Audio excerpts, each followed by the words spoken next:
We want to welcome all the colleagues and friends who have come from outside ECA. We thank you for honoring Mactar for coming to be with us. We also thank the colleagues from within ECA who are here with us as well. We thought that the best way to give Mactar a farewell would be to organize a lecture. Mactar is still with us, but he's leaving by the end of this month. He has worked with ECA for a long time, over 15 years, maybe up to 20 years. And during this period, Mactar has pretty much been involved in all the intervention areas of ECA.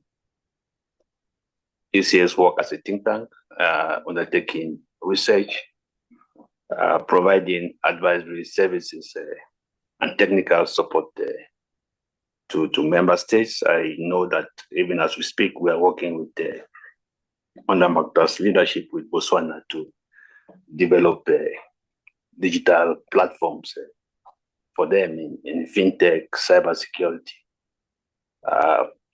Convening is also ECA's strong point, intervention area, and Mactar has been involved in this as well. As recently as last week, you all were present, or most of you at least, in the Science, Technology, Innovation Forum, African Regional Forum for Sustainable Development in research. Some of you may be aware that the 2026 economic report on Africa is on growth through innovation. How do you harness frontier technology for Africa's economic transformation? So this is research work that was led by our division. Now, Mactar has selected an interesting topic for his lecture, from opportunity to risk. Are we ready, or are we prepared for Africa's technological revolution? I believe that Mactar would unpack this. And I welcome the Deputy Executive Secretary for Program, Hannah Musi, to this farewell lecture. And I was saying that Mactar's topic, from opportunity to risk, are we prepared for Africa's technological revolution? This is thought-provoking. One may ask, what are the opportunities, or what are the risks? Obviously, the opportunities would revolve around improved efficiencies in service delivery across sectors: health, education, financing, mineral development, infrastructure, agriculture, the whole gamut of areas where one could harness technology to improve service delivery. But there are also many questions one would ask. I think technology transition is not new. It has been with us from time immemorial, if I could say that, because in the Stone Age, people were using stone as a tool, and we transitioned to use metals. Today, we have a nanotechnology to work at very atomic level. So technology transition has been there, but the debate today, I think, is around frontier technology. And really, what is frontier technology? I think some people have asked whether is Africa really involved in frontier technology, or are we just using tools that are developed elsewhere? I remember when we were doing the economic report, and some people were telling us some of what you are calling best practices is in fact just application, digital applications. But to be honest, even those digital applications, if you go deep down, their core technologies driving them. Now, there are also risks, and I think Mactar will unpack those risks as well. Primarily, people are concerned about data sovereignty on the continent, storing our data, just 2% or so data centers out of the continent. So our health data, national security data, private data, all stored in data centers out of our continent. There are cybersecurity issues. You have fintech applications where it's connected to the bank details of individuals. This serious risk. There are energy security issues. If you have data center, I think in places like US, I think the politicians are even fighting. They don't want some of them data centers in their areas because they feel it's raising the cost of electricity. So are we prepared for this technological revolution? I believe that whether we are prepared or not, and I think Mactar would open, is do we have the technology? Do we have the infrastructure, the energy infrastructure? Do we have the regulation for a fast-moving sector? Do we have the human capacity not to outsource our thinking? I think one of the sayings that I like most from the recent Science, Technology and Innovation Forum was from the Minister of Science and Technology of Uganda. And she said, Africa is trying to fix a plane while the plane is flying. That was quite interesting. She was alluding to lack of planning, that we are moving to AI. We don't even have energy. 6 million Africans don't have energy, but we're talking about data centers. Are we fixing a plane while it is flying? I think that was quite telling. But this is a question, Mactar. I'll put it back to you. Are we prepared? Are we fixing a plane that is already flying? But before Mactar comes in, let me give the floor to the Deputy Executive Secretary, maybe for a word. Thank you very much, Robert. And I'm actually here to listen to Mactar, so that's the reason I came to, of course, to get his wisdom after many years in ECA and in that field, and of course to make sure that we bid him a proper farewell. He has been a critical pillar of ECA and of the work on technology that we've been doing. So I'm glad to be on the listening side in here. We'll send all the hard questions your way. Yeah. Thank you. Yeah. Thank you. So let's give the floor now to Mactar for your lecture. Thank you so much, Victor, dear Anna, dear Sanan, and dear also my funding partner from GIZ, while you are sitting here. They also distinguished discussers, because I think they are all online colleague, member of academia, and a friend.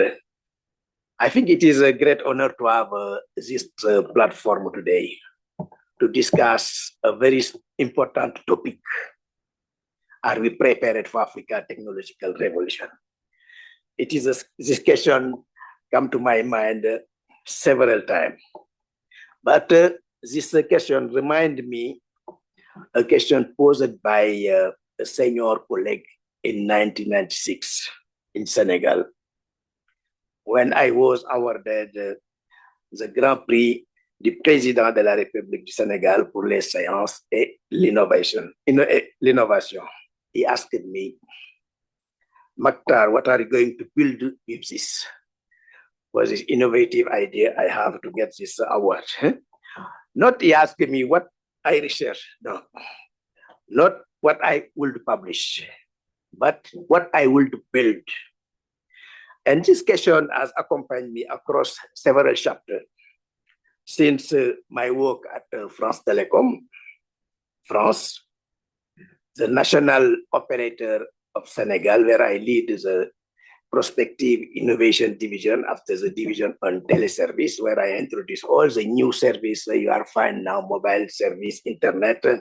I think I have one discussion, Mubarak Lo here, the High Council of Industrial of Senegal, where I defined the Senegal Industrial Vision 2030 after to be a regulator of the Senegal on telecommunication, and also at the UN ECA. And this question I want to hold to you today, because the question, are we prepared for this technological revolution? It is fundamentally a building question. Africa is not in short supply of technology. Africa is not in short supply of ambition. What Africa must decide now is what it is going to build, for whom and what pace and under what rules. That is a question I would like to examine together in the next 45 minutes. We are going to examine this question together, not only me. Through 6 bits on the opportunity, the role of ECA on the digital landscape of Africa, the risk, and also the level of preparedness and commitment. I talk about commitment, not recommendation, and I will let you know later. Now I will ask your patience because I'm going to have to give you a lot of numbers, but also I will ask your imagination at the end. Let's go now, begin by the opportunity. In 2003, we see the first phase of the World Summit Information Society. And Africa was outside of the digital conversation looking. And in 2005, when the summit concluded in Tunis, the continent has roughly 91 million mobile phone subscription. Internet penetration was just 2.1%, and active mobile broadband was around 23 million lines. But let's consider where we are today. Today, mobile subscription have risen from 91 million in 2005 to more than 1.18 billion in 2024. Active mobile broadband has grown from 23 million to 56 million. Fifth generation network already serve approximately 20 million users across the continent. Mobile penetration has risen from around 9% in 2005 to nearly 80% today. Internet penetration has moved from 2.1% in 2005 to approximately 38% today. Why I start by 2005? Because I was among the key actors for the WISIS. Yeah, I represent ECA at the council. I represented Senegal at the council of ITU, and I entered this concept of WISIS in 2003, and finally with support of Tunisia. I remember Karima was there also, and we come up to have this World Summit Information adopted in 2005, and then in 2006 I joined ECA. But what I'm saying is there are several numbers, but when you talk about 38%, people say it's not several number, but they are the largest peacetime infrastructure expansion in the continent history. They represent $10 billion of private investment, thousands of kilometers of fiber optic, tens of thousands of transmission seats, and hundreds of millions of lives that can now, for the first time, communicate, learn, bank, organize, and trade across distance that users to silence them. And the digital economy has moved from speculative conversation in conference room to hard economic facts. ECA research show we develop a research on broadband penetration to associate it with the GDP. And an additional GBT growth of between 0.8% and 2.46% when you increase 10% of our broadband penetration. You have seen the linkage between broadband connection and economic growth. Why, according to the several estimations, by 2030, the digital economy will represent approximately $712 billion, representing 80% of our GDP. This is more research that ECA has cited in the recent private sector consultation on the Global Digital Compact also indicated that every dollar invested in digital public infrastructure can return as much as $32 in institutional competitiveness and citizen welfare. It is show the importance of this digital infrastructure because $32 on $1 is very important. There is no other public investment that I can name with a straight face that compete with that ratio. There is anyone. We can have it only on the digital sector. This is an opportunity. It is concrete, it is measurable, and it is African. What is the role of ECA during this 20 years? I will not to be a neutral observer in this stage. So let me be clear about my contribution with the support of the several executive secretary, of the deputy executive secretary. I thank all of them here by providing me, by first trust in my ability, and also providing me more opportunity. I have spent more than 20 years at the UN Economic Commission for Africa.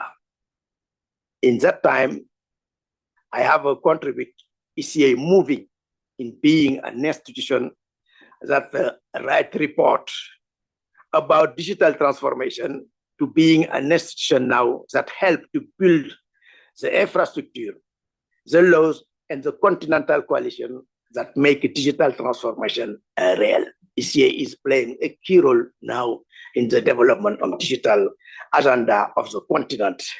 Let me give you 4 concrete examples because I prefer specific to slogan. The continental cybersecurity infrastructure. We have several issues in the continent. We adopted the Malabo Convention, but the rate of ratification by member states was very low. And ECA in 2022 launched its research on cybersecurity for development in the 4th industrial revolution. And this work established something that policymakers had long suspected, but never had the evidence to add. Of course, we find 10% improvement of the cybersecurity maturity is associated between 0.6% and 5% growth in per capita GDP. We talk about cybersecurity, but we never see the correlation between cybersecurity and GDP, and the study from ECA show that Africa cybersecurity maturity sit at approximately 29% against 36% in America Latin and 61% in Asia and the Middle East. With this development of the generative AI, it is where we should focus more. Because at this time also, ECA launched the guideline for a model law on cybersecurity for African Union member states, a reference instrument that member states can adopt as they implement the Lomé Declaration on cybersecurity. Because when we ask a member state, why you do not ratify this cybersecurity model law or Malabo Convention, they told me it is not complete. And we decided to develop this cybersecurity guideline model law for member states, and they adopted and they can use it now to develop their national policy. At the meantime, now we are working with African Union. I think Suela is there to update this cybersecurity model law, this cybersecurity convention, Malabo Convention. Another example, concrete example, it is a continental digital ID and payment agenda.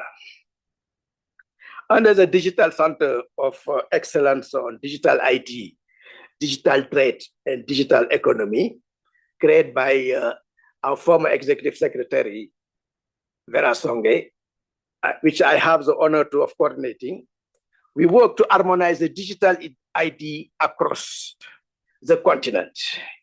Because without foundational interoperable digital ID, the African continent free trade area will not work at scale, it will be a dream.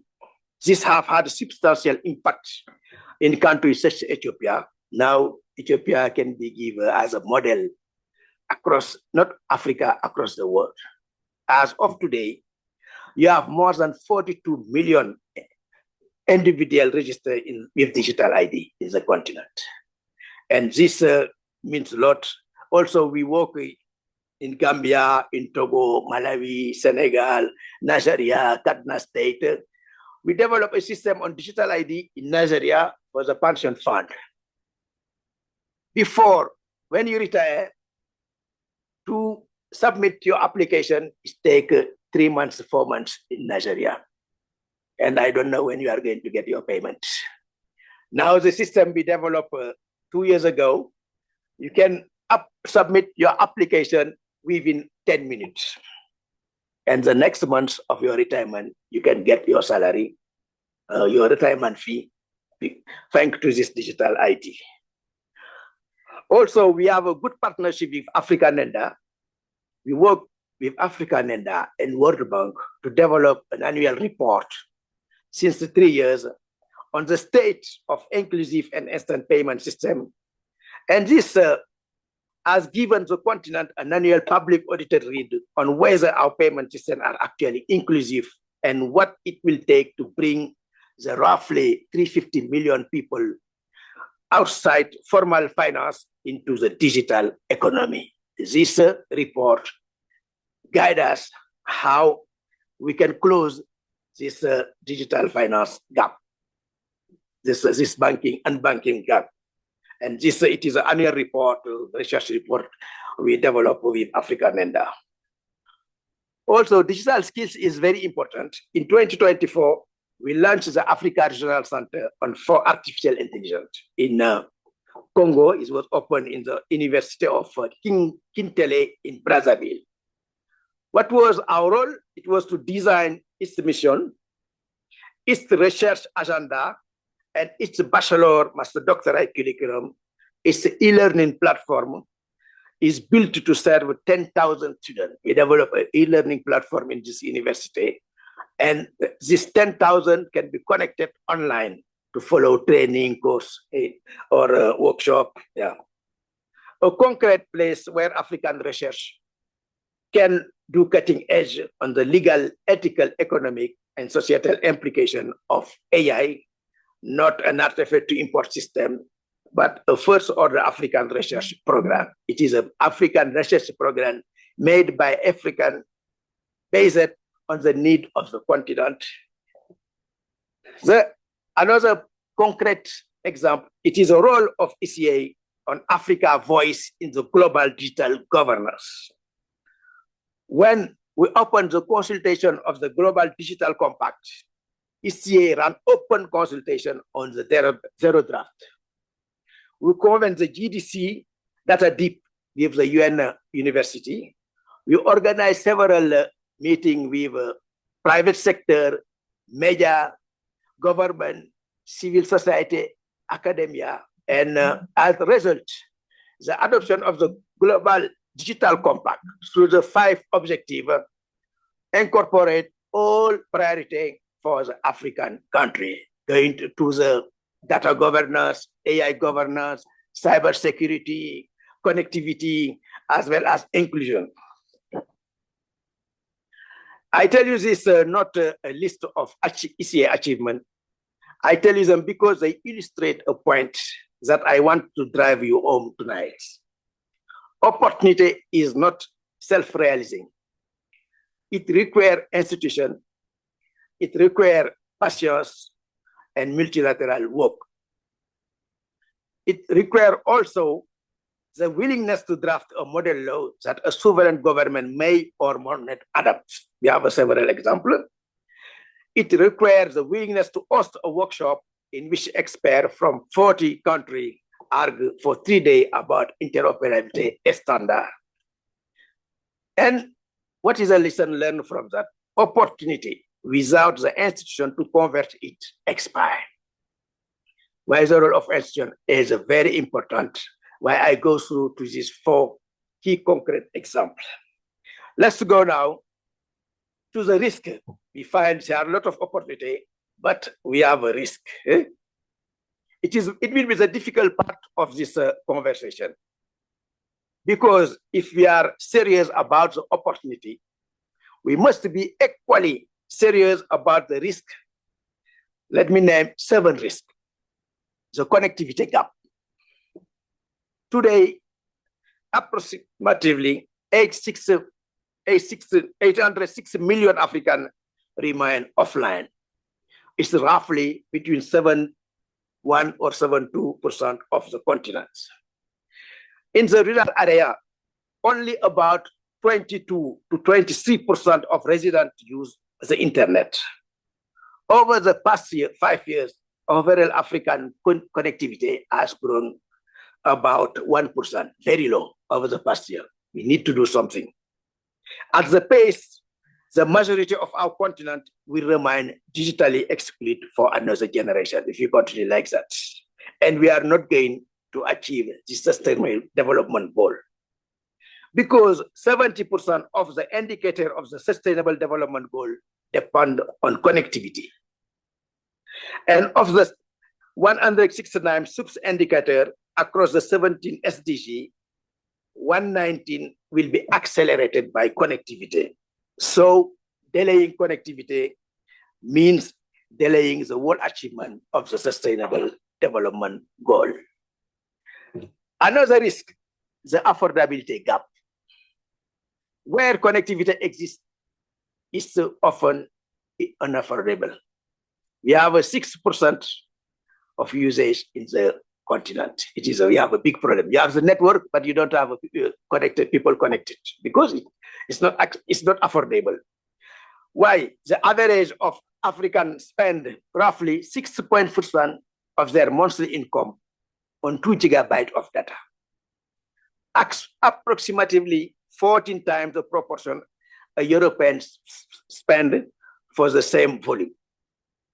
Like what Dominic spent. Broadband costs on the continent are an average roughly 5 times what they are in Europe and America. Conclusion, a market in which the service exists, but the population cannot afford. It is a market that exists only on paper. You have to take into consideration that. The skill gaps. Approximately, it is risk number 3. Approximately 42% of our Africans lack basic digital skills. That is not a long-term planning problem. That is a present task exclusion. And the gap has a gender dimension also. Because women make approximately 51% of our population, but only 20% of internet users. And around only 12% on the continental ICT workforce, and around 24% on the continental tech workforce overall. If we do not train women and girls, and not a charitable gesture, but as a structural economic investment, Africa will enter the next 2 decades of its digital transformation without half of its population. It is an issue of exclusion and inclusion. It is a key objective of the Global Digital Compact. Inclusion is a key for Africa to take benefits of the opportunity provided by this technical revolution. Identity gap. Approximately, we have 500 million of our population. It's half a billion is too much. Do not possess any recognized form of legal identity. They cannot open a bank account. They cannot access formal credit. They cannot prove their eligibility for service, public service. And they not access to the secondary school. They cannot cross border with the ease of the formal trade required. In a continent where we have just committed to the large free trade area in the world by number of member states, 500 million of our population cannot fully participate. This is unacceptable. Cybersecurity gap. Africa lowest level of cybersecurity preparedness is we are at a low level because the cybersecurity cost to us 10% of our GDP. And 10% of the GDP, I think when you ask a Minister of Finance, what does mean 10% of the GDP? It's a lot for him. Losing 10% of the GDP is a lot. And he can build a lot of road, hospital, school. And only about 20% of African states currently have the basic legal framework in place for countering cybercrime. And with this generative AI, it is critical for the continent. We need to move fast on this area. Sovereignty and infrastructure gap is where let's come for this new emerging technology, the ERA report. Africa got approximately 1.3% of the world SLR data center capacity. All 2% of the data, all the data produced in Africa, only 2% have been hosted in the continent. 98% of our data are hosted elsewhere. And when African data sit almost on the server in Virginia, Frankfurt, Singapore, and Dublin, we have not only a cost problem, it is not a cost problem. We have a sovereignty problem, and we have a latency problem, and we have a resilience problem. None of our ambition in artificial intelligence, in digital trade, cross-border payment, none of them can be met at scale if our data live in other people's continents. According to the statistic, we expect to have 230 million jobs created by this digital technology by 2030. But without data center, without digital sovereignty, we cannot get this number of jobs. It's clear. The AI governance gap. African intelligence artificial intelligence is projected to add something to around $15 trillion to the global economy by 2030. For Africa, the question is not whether Africa will encounter AI, the question is whether Africa will help define it. Today, the global conversation is conducted between American frontier model, European frontier model, and Chinese model. And fortunately, ECA has held a dialogue last week to define Africa priority on the AI governance to be held in July in Geneva. And we must build our own frontier capability, ground in Africa that are governed by African institutions. I think Samuel is there. And these 7 gaps, each of them is closable. None of them will close on its own. I think it is a message that you understand very well. You get my message. Now, are we prepared? What readiness actually means? So now, when you come to the question, are we prepared for Africa technology revolution?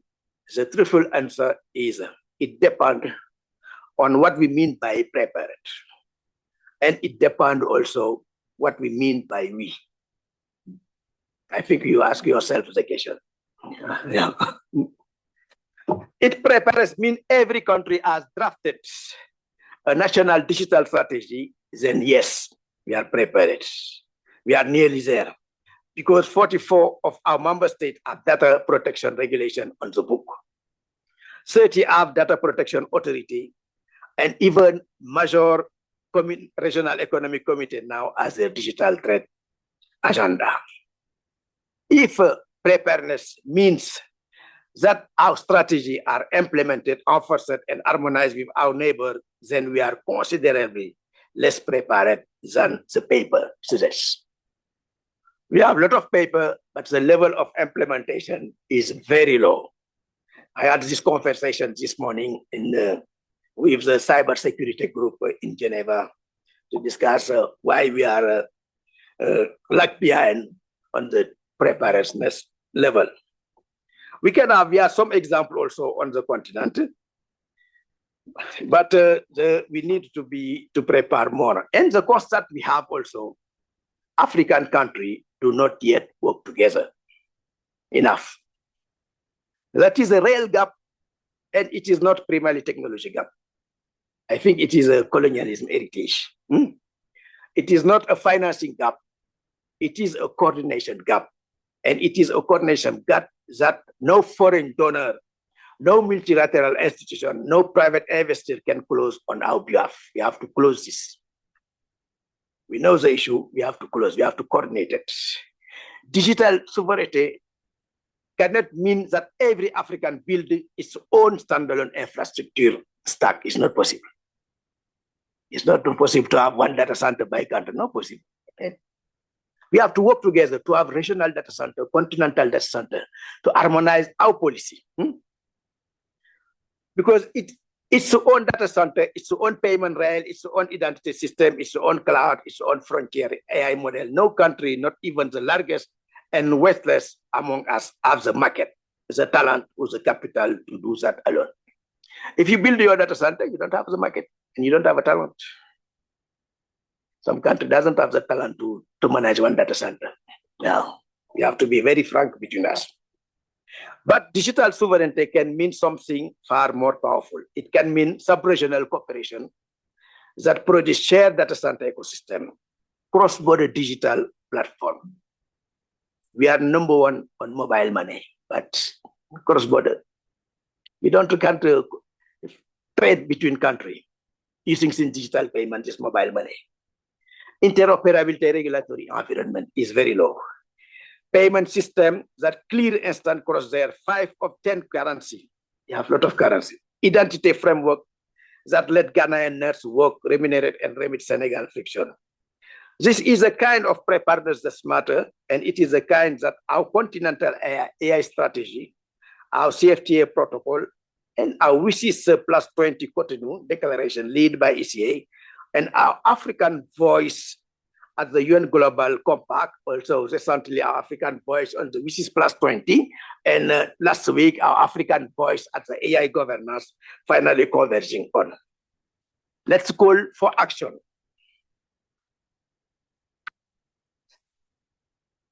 Next slide, please. I want to call, we have 7 commitments, not 7 recommendations, because we had a lot of recommendations. We need now to commit ourselves, all African, again, government, private sector, civil society, academia, and all the citizens. Let's go one by one.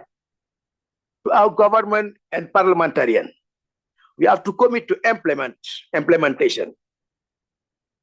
Your legal, I'm addressing to the government. Your legal instruments are largely drafted.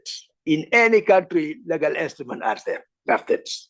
What is missing is a political will to enforce them, the fiscal space to restore them, and the immunity to harmonize with the neighbor. Move from announcement to delivery. And it's very important. We have a lot of announcements we need to implement into delivery and to work together across our sub-region after our continental level. To our regional community, I think we have some representative of REX here. Commit to interoperability. I'm saying it several times, the regional commission, the priority is not to develop policy. Of course, it's good, but interoperability is the first. Do not let the African digital digital trade protocol become another document. If you don't have interoperability, the African digital protocol will be not happen. We adopt, but we can't implement. We celebrate at signing and abandon at operationalization, but build the cross-border right for identity, for payment, for data, for AI governance that turn around 54 market into one. Without interoperability, we can't have this one market. We need to develop to build this interoperability across the REX and also progressive across the continent. Private sector, commit to invest at scale. You are right that government must create an enabling environment, and we are working on that. ECA is working to support African countries to develop an enabling environment to involve private sector. We support a lot of countries, Cameroon, even Ethiopia, South Africa, how they can involve private sector on the development, on the expansion of the broadband and digital infrastructure. And it was very successful, but our government are also right to be, must be willing to deploy capital in the rural community connectivity.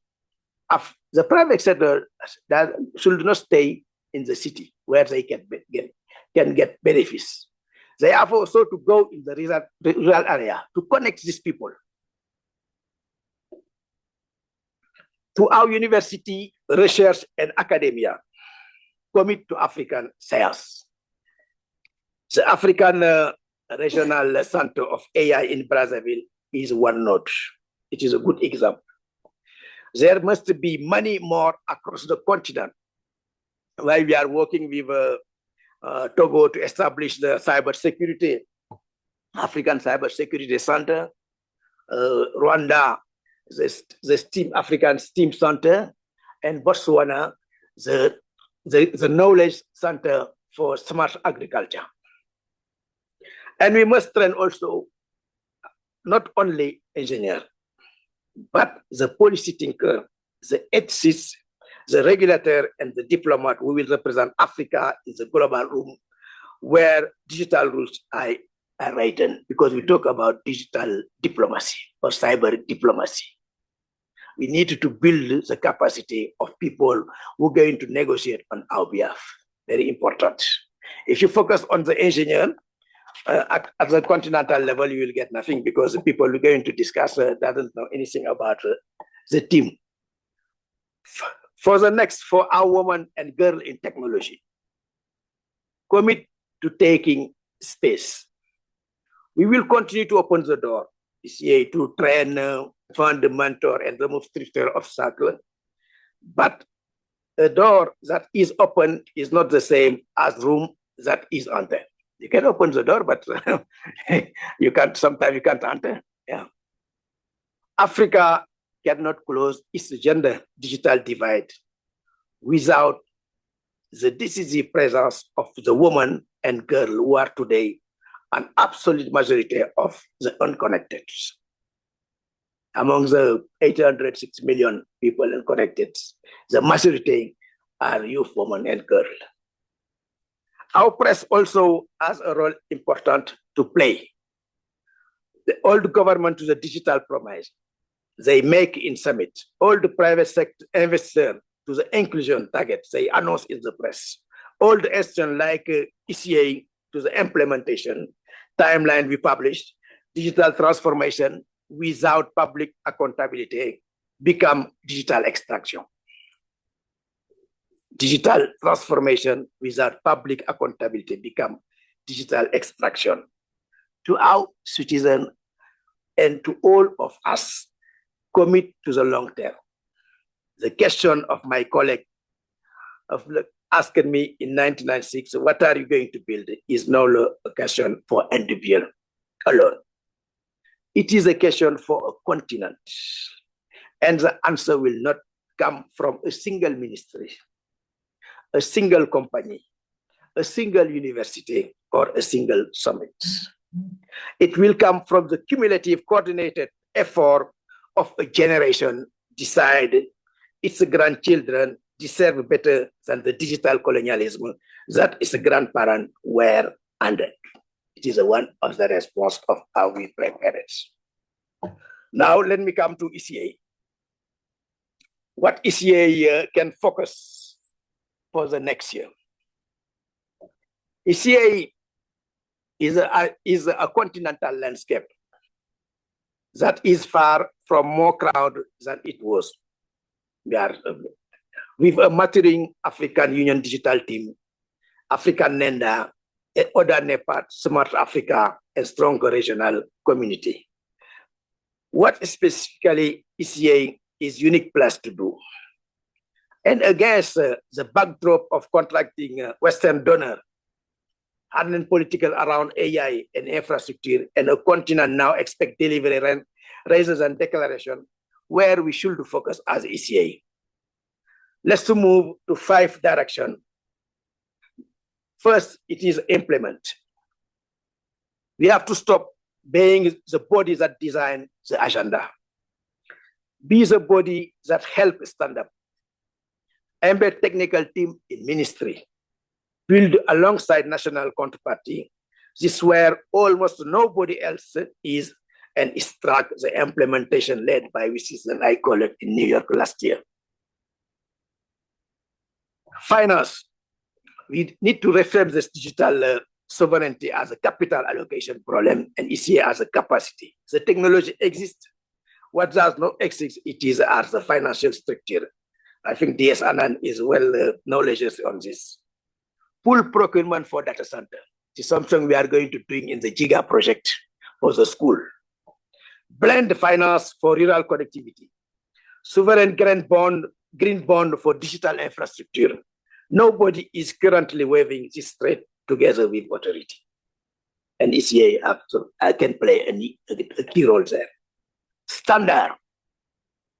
We are serious about African by origin, not by translation.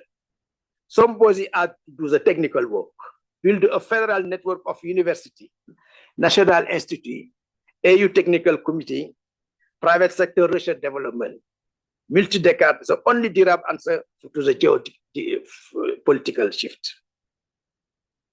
Number 4, observatory. Generalize what we already do well. We have a very good example at ECA. We can generalize the example we are doing in Botswana. We can duplicate it. The reports, the knowledge product we did with this African NENDA, the SIPS reports, a state of inclusive and instant payment system. Yeah, the quarterly indicator across all African states. I think we can duplicate it. It is become an observer, good observatory place. And number 5, it is inclusion. We have to make inclusion the third line that unify everything. It is our role. Every research output, every model law, every data set should structure first around the question, does this close the gap for the people currently excluded? It is our daily work. This is not soft. It is a framing that makes the WISIS, IGF, GDC, AFCTA, and SDG require at once. It is inclusion is very important. What only ECA can do, the 5 advantages listed are real, and they are what protect ECA in more competitive landscape. Because we have a lot of players. I have my friend South Africa is a big player on this area. Pan-African comparative advantage, nobody else has a bandwidth. Translation across technical, fiscal, political register. We sit inside both the UN and the African Ministry of Finance. Bridging WISIS, IGF, GDC, our 7-point roadmap explicitly called for ending this silo approach. Reference approach, it is our model law on cybersecurity. My recommendation for ECA, having part of the team since 20 years, we have on the short term, we can focus on observatory direction 4. It is something ECA can focus. So observatory, we have the capability to be a leader in the continent. And mid and long term, the direction number 3 on standard. We need to define standard for the continent. Because African digital sovereignty without technical authority is a slogan, not a strategy. Why we should reinforce our ACS division to work more on the standard. And also the direction, the number 5, inclusion, is a cross-cutting issue. ECA is very strong with that one. And I think we can focus on that anytime. And it's to make everything we do more coherent and more defendable to member state, minister, and to civil society. What will be a mistake for ECA? Keep producing more reports, more model laws, more convening of the existing kind without sharper claim about what specifically on ECA does. The institutional landscape is more crowded than it was in 2010. We are the UN body for African economic development is become a least differentiating position. We do not to pick one direction tonight, but we do need to pick. Yeah, we need to pick. The next 5 years will require institutions that have decided what they are for, because we have a lot of competition in the ground across the continent. Now let me close where I began. Are we prepared for Africa technology revolution? No, not yet, not fully, not in the way that the scale and urgency of the moment require. Let me repeat, are we prepared for Africa? No, not yet, not fully, not in the way that the scale and urgency of the moment require. But we are more prepared than any moment of our continent history to be a key actor in digital revolution. We have the infrastructure, we have the institution, we have the framework, we have the talent, we have a very smart youth generation. We have, for the first time in 2 decades, a genuine continental consensus that digital transformation is not a luxury, but a necessity. Everybody is agreed across our member state. What we still owe each other is a coordination, the courage, and the patience to convert all that into the life experience of the farmer in Casamance, the student in Lusaka, the trader in Kano, and the midwife in rural Ethiopia, and the young woman coding her first application tonight somewhere in Douala. They are the reason this revolution matters. They are the reason the gap must be closed, and they are the answer of the question of my colleague asked in 1996. And the question now, I turn over to you. What are we going to build? Thank you.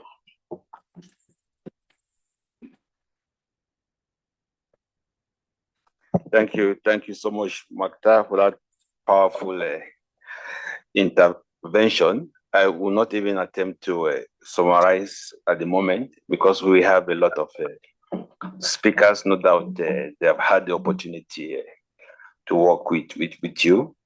But I take note that you've made specific recommendations to different actors. For ECA, I see that you put a lot on our plate to chew at the time that you are leaving. but hopefully with the foundation that you have helped to build, we'll be up to the task. Now we have 1, 2, 3, 4, 5, 6, 7, 8 discussants. We've given 5 minutes for each of the discussants. I want to plead with all our distinguished discussants because I would not want to interrupt their important contributions to try to stick to the 5 minutes. So let's start straight away with Professor Alice Ngiwa of University of Cape Town, Nelson Mandela School of Governance. Prof, you have the floor. Hi, thank you. I'm just trying to disconnect my laptop from my main computer so I can put on my...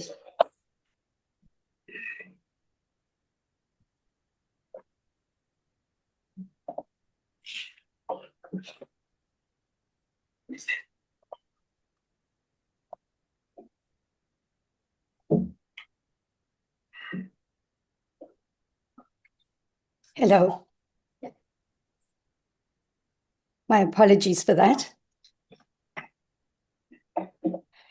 I just firstly wanted to thank you so much for the honor of being able to be part of this panel, to pay testament to the enormous contribution that Dr. Seck has made to the continent and to the ECA, and of course to increasing global governance that is very much characteristic of how we deliver these digital public goods or infrastructures and services. And while I couldn't agree with him more about so many of the things he said, culminating in the significance of Pan-African responses to them, I do want to comment on some of the challenges we face from a governance and a resolution to some of the problems that he's identified as these major risks, and which I think are absolutely correct. And I'm going to ask the moderator, please do stop me if I go on past the allocated time. But I will try and keep it to it. So I think it's just very important to say that I do think we need a risk and opportunities framework. I think a lot of the critique of the opportunities framework has been because there has been so much hype about DPI, so much hype about what it can do, so much hype around AI and what it can do, that people who are critical of the evidence we have actually showing incredible numbers, much greater effective harms than of opportunities, have often sort of wanted to downplay the opportunities. But I really think it's important that our policy frameworks look both at the risks and understand these risks, not in the very narrow sense that they've been identified in many of the governance frameworks that we've accepted from the North and from the more developed and mature economies, that both really emphasize individualized notions of privacy and security as the management of risks, and really don't look at the systemic harms that are created by these data-driven technologies and the datafication and platformization that has occurred over the last decade and a half, particularly building on an open and free internet.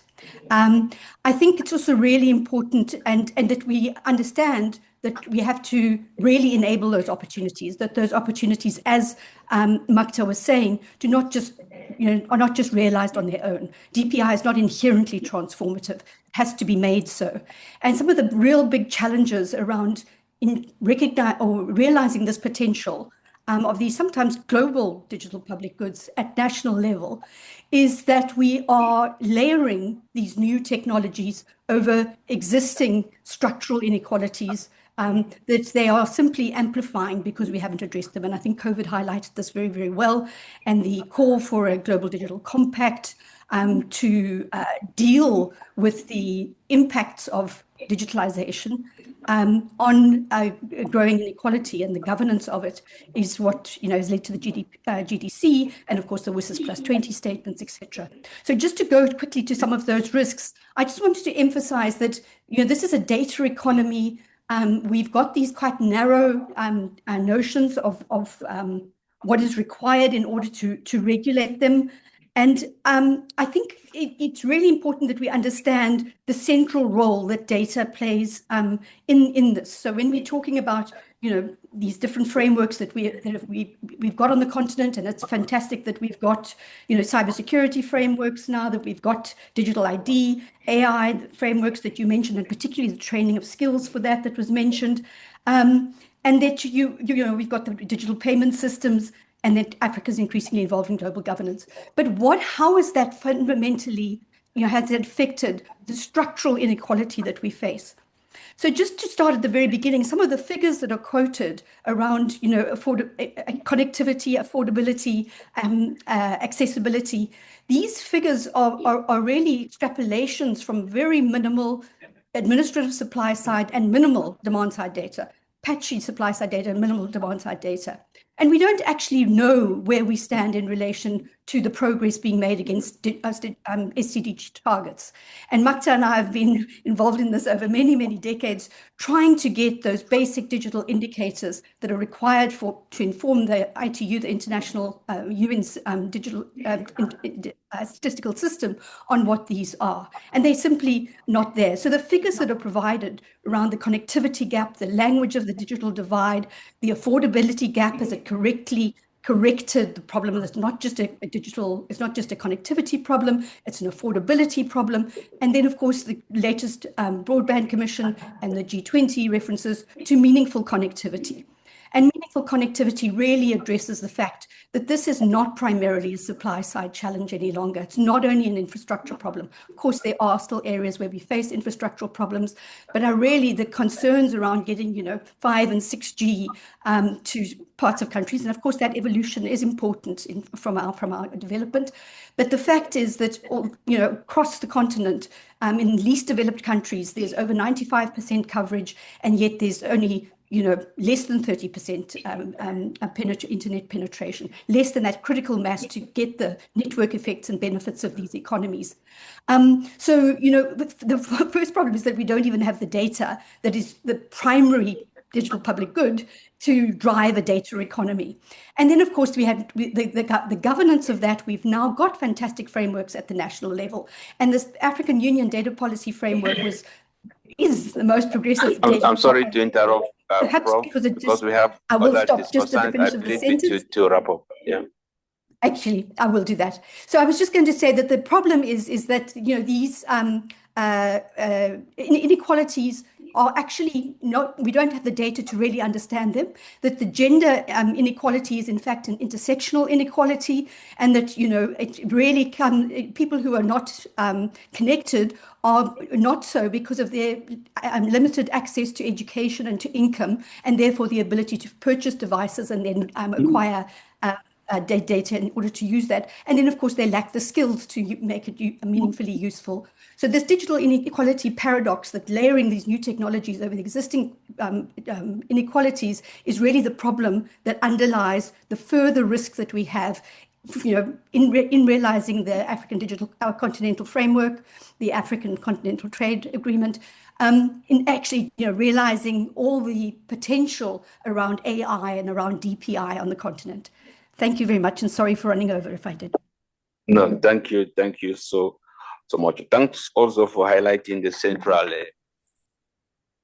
role of data and the risk of digitalization amplifying inequalities.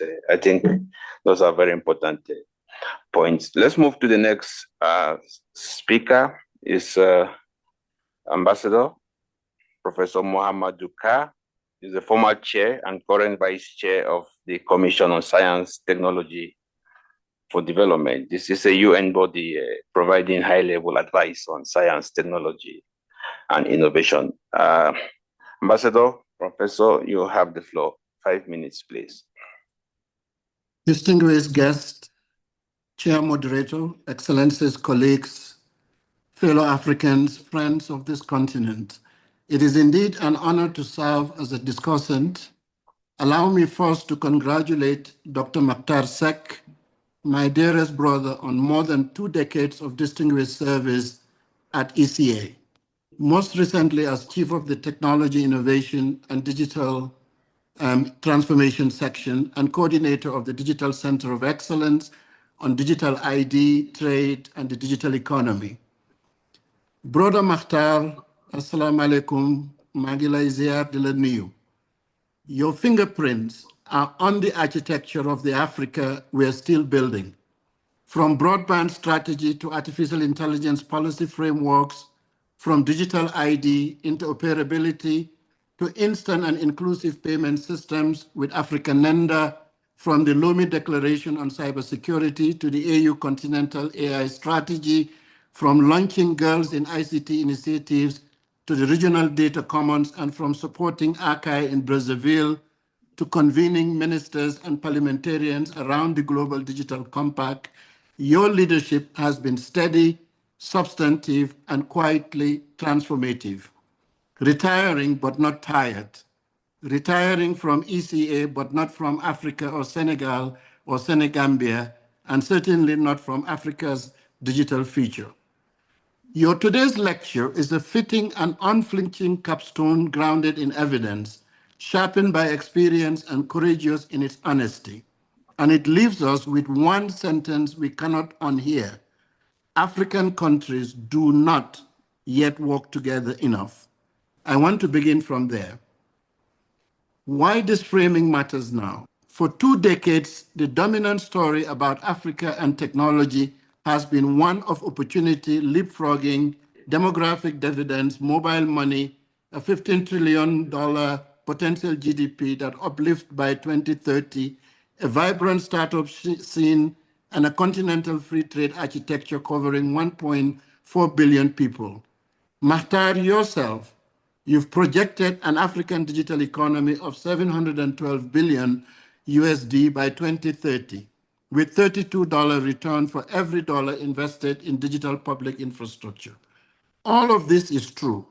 But Mactar, your question, are we prepared, forces us a harder reckoning. Opportunity unconverted is risk compounded. 1.18 billion mobile subscriptions are an achievement.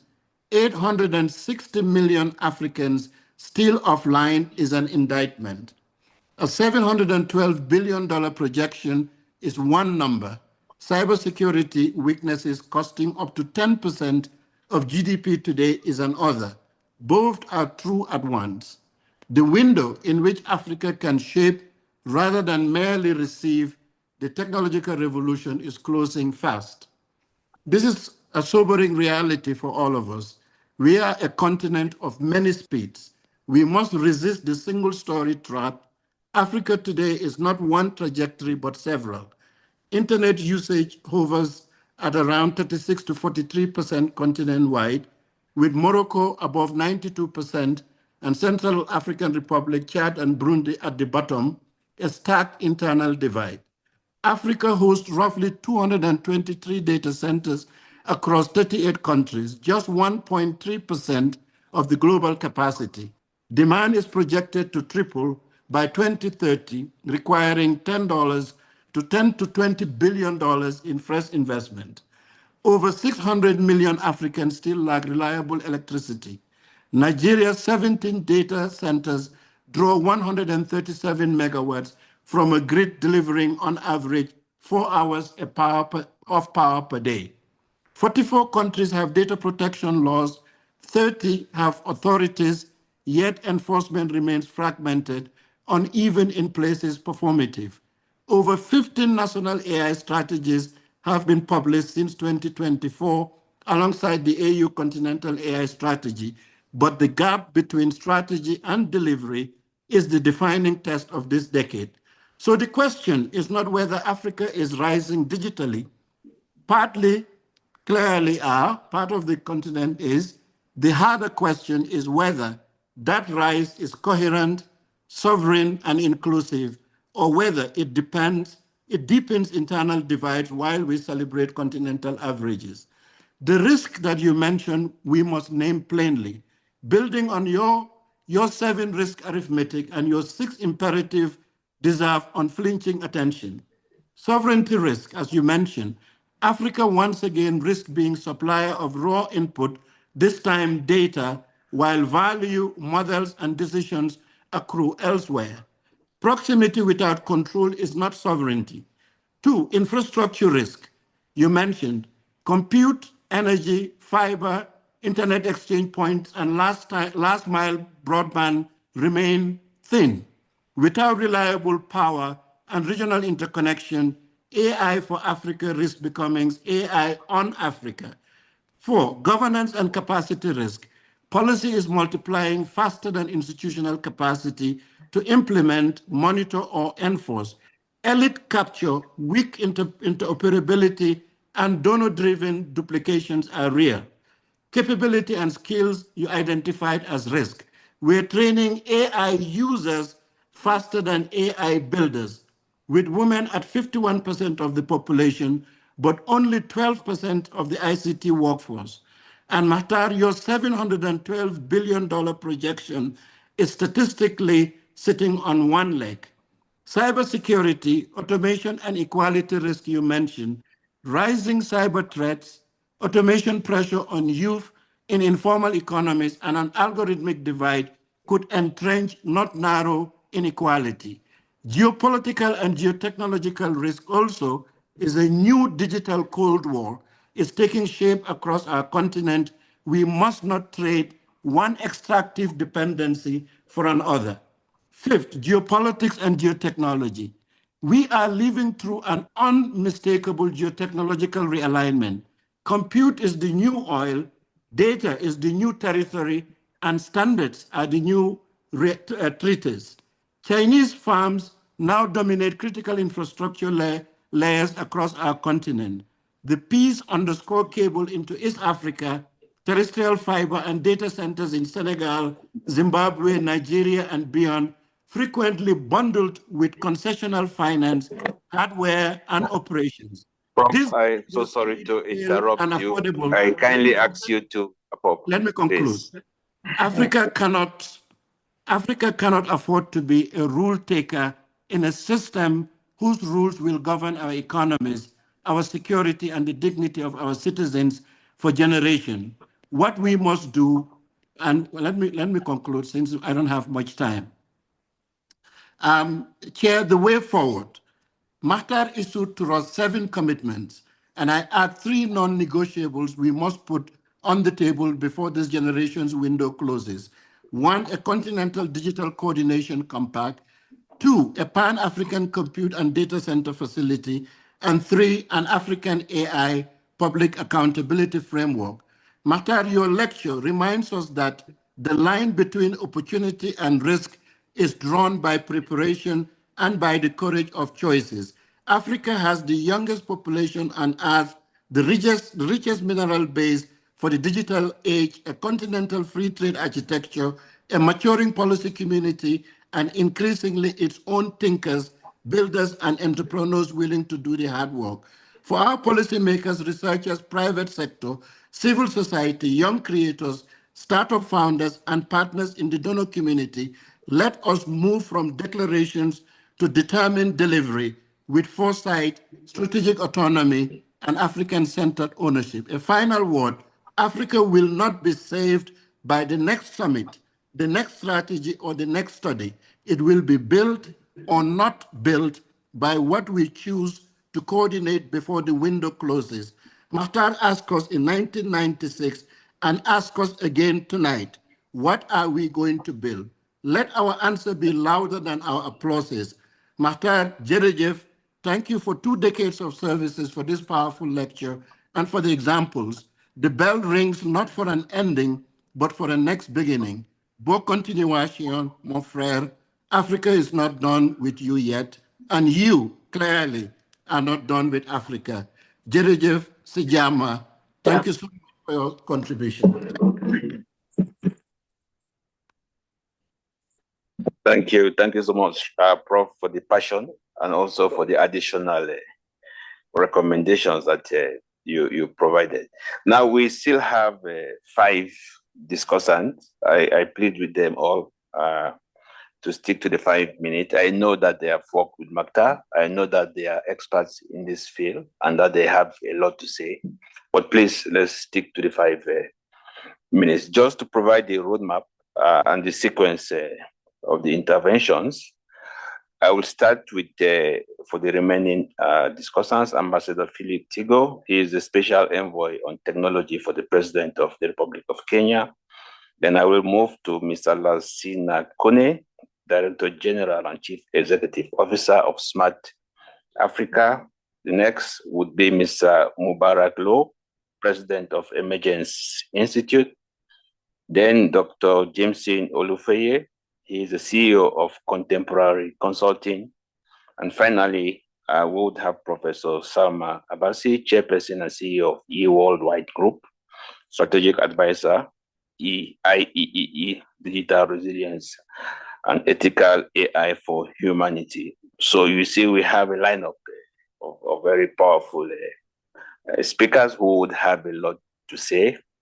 But I plead because I feel very bad to interrupt such distinguished discussants. So please help me not to interrupt. So Ambassador Philip Tigo, you have the floor. Thank you very much. And again, I'll try not to repeat what people have said. And Mark, of course, my brother, you've been very instrumental in what we've been able to do as Kenya and how we've led the continent, especially around the Global Digital Compact and a lot of these conversations. Recently, of course, in Tangier, I think UNECA really did help shepherd a landmark resolution for the first time ever, Minister of Finance, to actually have a conversation on how to resource Africa.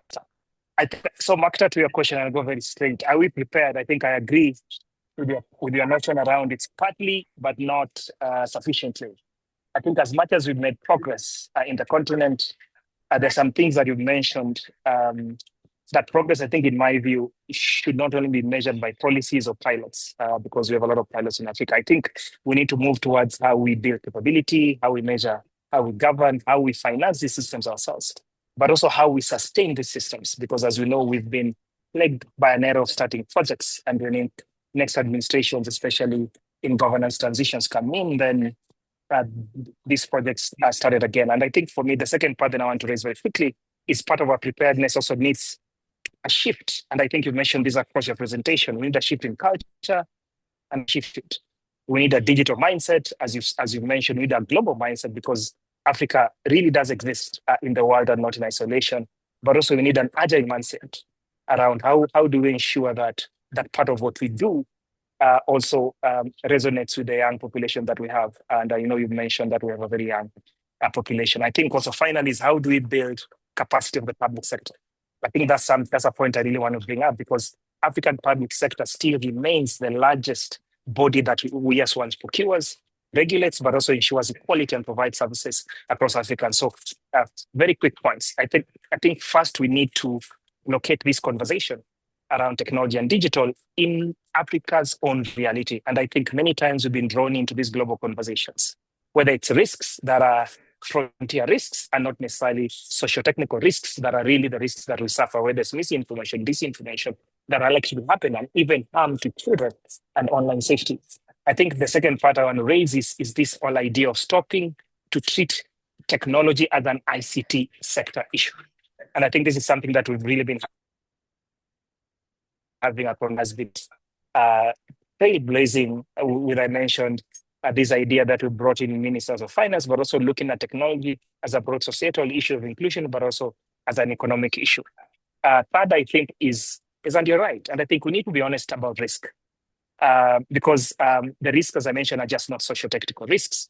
Other risks are existential risks. And I want to bring in this whole issue around local language models that are not peripheral. And if African languages are not part of this large language model economy that shape knowledge, services, and decisions, and I think we risk losing our culture.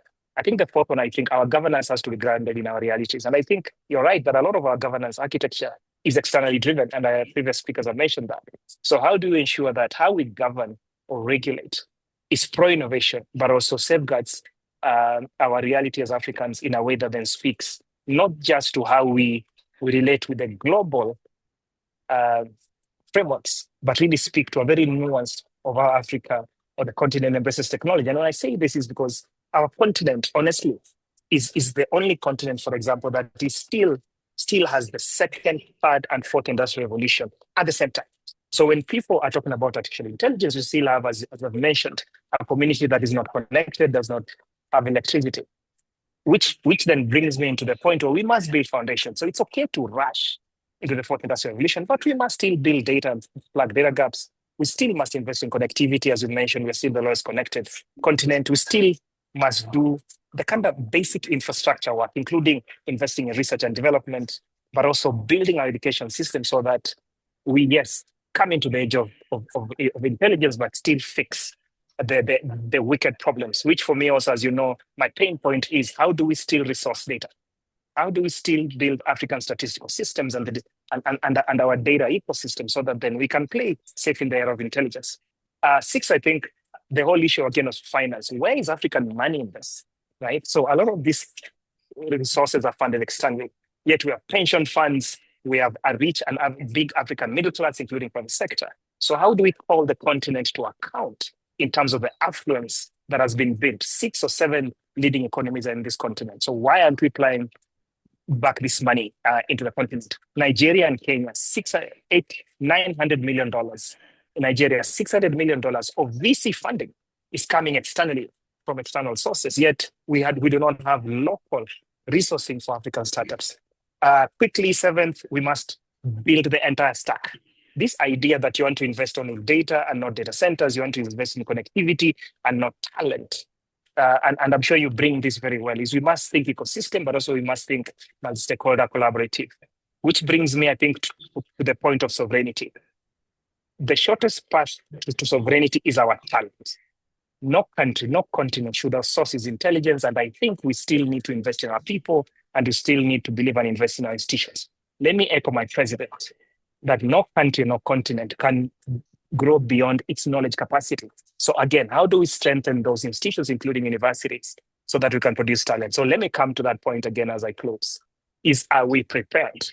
I think my point is that, as you say, we're not starting from zero. We may not be there yet, but I think we have the foundations. And let me end by the point that Africa needs to still continue to play the role of strategic independence in an era of interdependence. So that sovereignty is also about how we strengthen multilateralism, how we share capacity, how we share capability, but also how we continue to ensure that we build these global kind of capabilities, but also ensure that in our local realities inform the entire conversation. I think with that, let me end there. And I have a paper so I can share that after the call. Thank you. Thank you. Thank you so much, Ambassador. I couldn't agree with you more. No continent can grow beyond its knowledge capacity. So let's move to the next speaker, Director General and Chief Executive Officer of Smart Africa, Mr. Lassina Kone. You have the floor.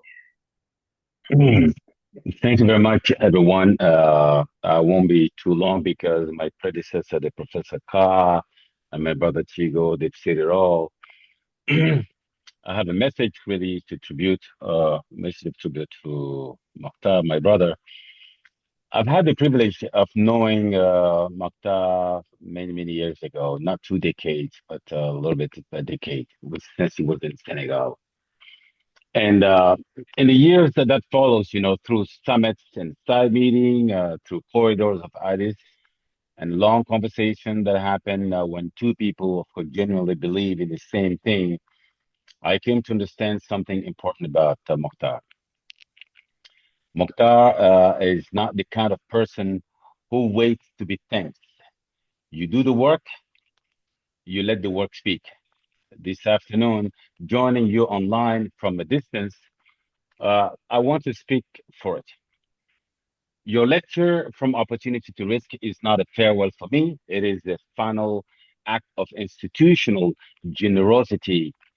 You stood at that at this podium here and gave all of us not a risk perspective, but a roadmap.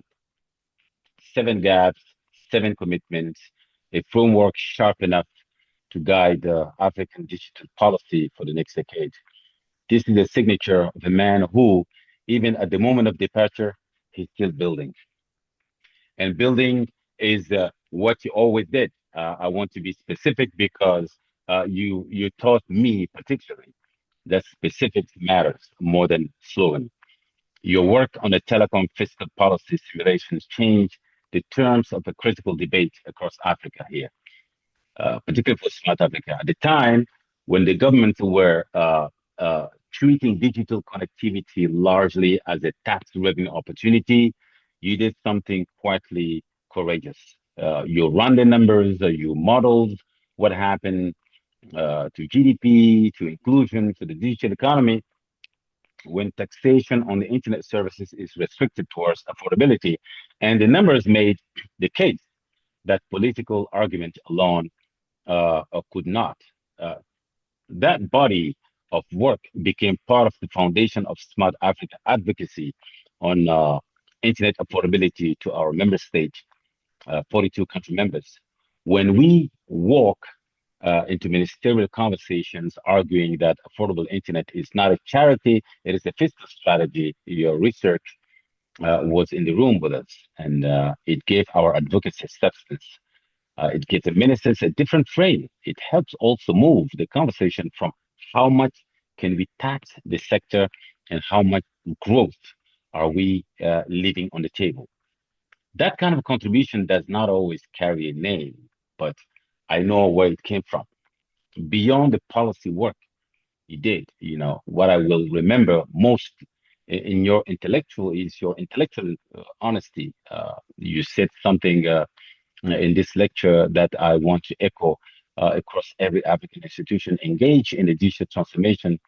You said that the deepest gap is not technology; it's not a financing; it's a coordination.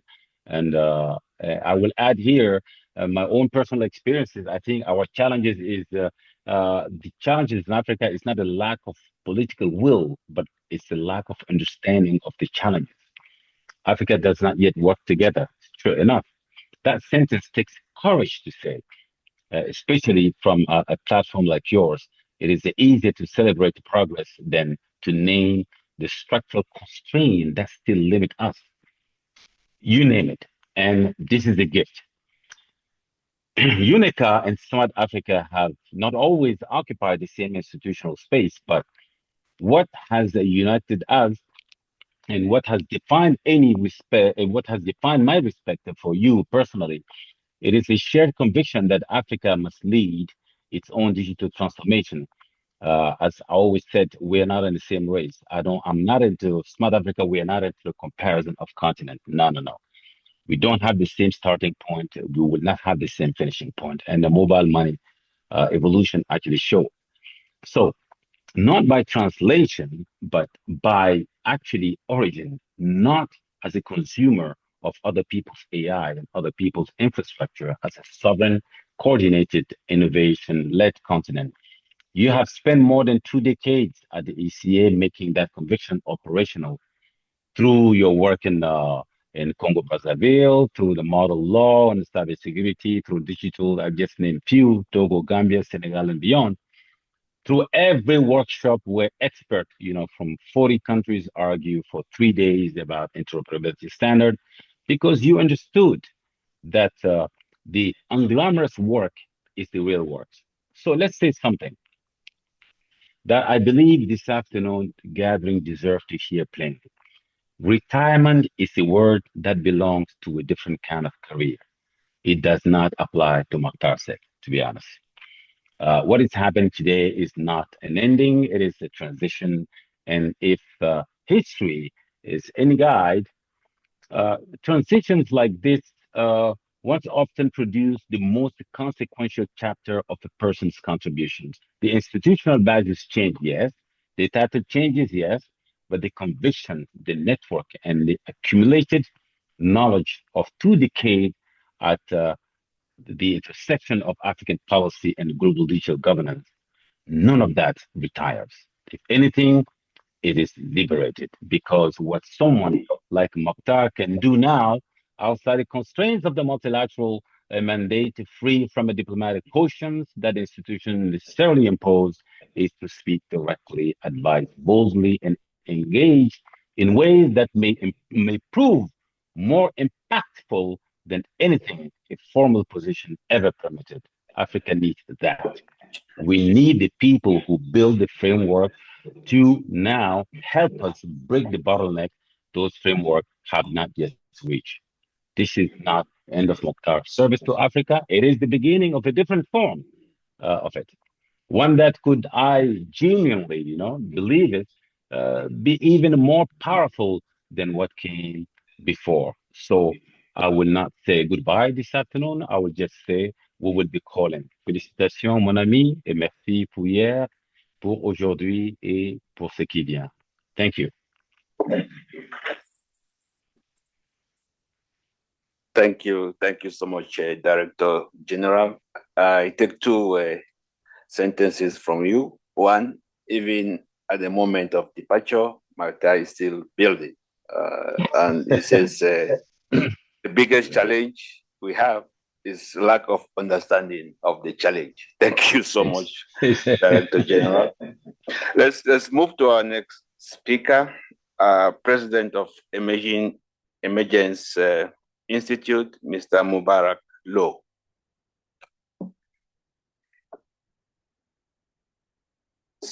Is he with us, Mr. Mubarak? Yeah, thank you very much. Yes, you have. Yeah, I'm calling from Senegal. In fact, Mactar is, we are from the same country. I'm from Senegal also, but we are also from the same city. So we have almost the same age. And we were even in the same high school in Dakar. He was a very big scientist, even at that time. And I'm very happy to meet him at UNECA and to participate to today's event. I think Mactar is a real model for our youth today. For the new Africa we try to build. Commenting on what he have said, I remember maybe 20 years ago, I did a work for UNECA on the place information is occupying in the African economic prospect. And so I was a keynote speaker in a meeting with UNECA. And so what I want to say is that Chairperson and distinguished guests, colleagues and friends, thank you for this platform. The lecture we have heard from Mactar, ask Africa to build, ask Africa a question. Are we prepared for our technological revolution? And I want to engage with it seriously because it is a question I have been living with in one form or another for most of my professional life. I have done a lot of reports for UNECA. In fact, even UNECA Southern Africa in Lusaka, and also the headquarters. And I'm still also working on that in my research, using it when I talk about leapfrogging, that the need to incorporate the progress in the digitalization in our economic choice. Almost two decades ago, I argued that Africa's underdevelopment could not be fully understood without accounting for its difficulty in integrating into the information age. I wrote that information had become a strategic resource, what economists now call an informational good, that transforms the efficiency of all the classical factors of production like land, labor, natural resource, capital, and an argued drawing on Paul Romer's endogenous growth theory and the empirical evidence that available that the World Economic Forum's global technology reports that the countries making productive use of information and knowledge were recording substantial total factor productivity gains that capital accumulation alone could not explain. And I concluded that an emerging Africa is necessarily digital. So we cannot have Africa emerging without using fully the digital progress. And so it will be or not to be. If we don't use it, we'll never emerge. And today's lecture, I'm struck not by how much has changed since I wrote these words, but how much the core diagnosis remain valid. So all Mactar mentioned today was also valid 20 years ago. Maybe the data has moved. The infrastructure has expanded. The language was evolved from ICT to AI, but the fundamental challenge is the same. Africa must decide whether it will be an actor or a spectator of its own digital transformation, whether it will shape the rules or submit to them, whether it will remain the value of it will retain the value its people generate, or watch it flows silently to other continents, because we have a lot of brain drain, as you know. What tonight's lecture confirm and today's lecture confirm? I want to say clearly that I find today's analysis from Mactar very strong, where it matters most. The identification of 7 structural gaps is a serious contribution. The argument that coordination, not technology or financing, is the deepest obstacle is, in my view, the most important sentence in his lecture. And the call for institutional commitment rather than further declaration is precisely what our policy conversation need to hear. But I want to add something that I believe this framework should need, or still need, is a grounding in the economics of information asymmetry. When I wrote about the role of information in development, I was not only talking about infrastructure or connectivity, I was talking about the way in which information gaps produce market failures that are the structural texture of the underdevelopment. The smaller farmer who cannot access market price sell at a loss, not because she lacks intelligence or effort, but because she lacks information. The small enterprise that cannot access credit does not invest, not because capital is unavailable, but because the bank cannot assess its risks in the absence of reliable data. The government that cannot monitor public expenditure cannot enforce accountability, not because ministers are inevitably corrupt, but because fragmented data systems make oversight structurally impossible.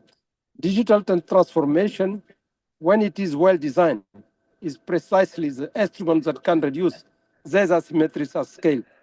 That is why I argued then and maintain now that every new public policy in Africa should include an informational dimension. That principle should be the organizing logic of our digital strategy, not an afterthought. 3 questions the analyze must still answer. So we should maybe in the future, building from what Mactar has already done and well done, is first the value of the question of value capture. I hear that the African digital economy could reach $712 billion by 2030. But I want to know how much of that value will remain on the continent. Second question is a question of sequencing.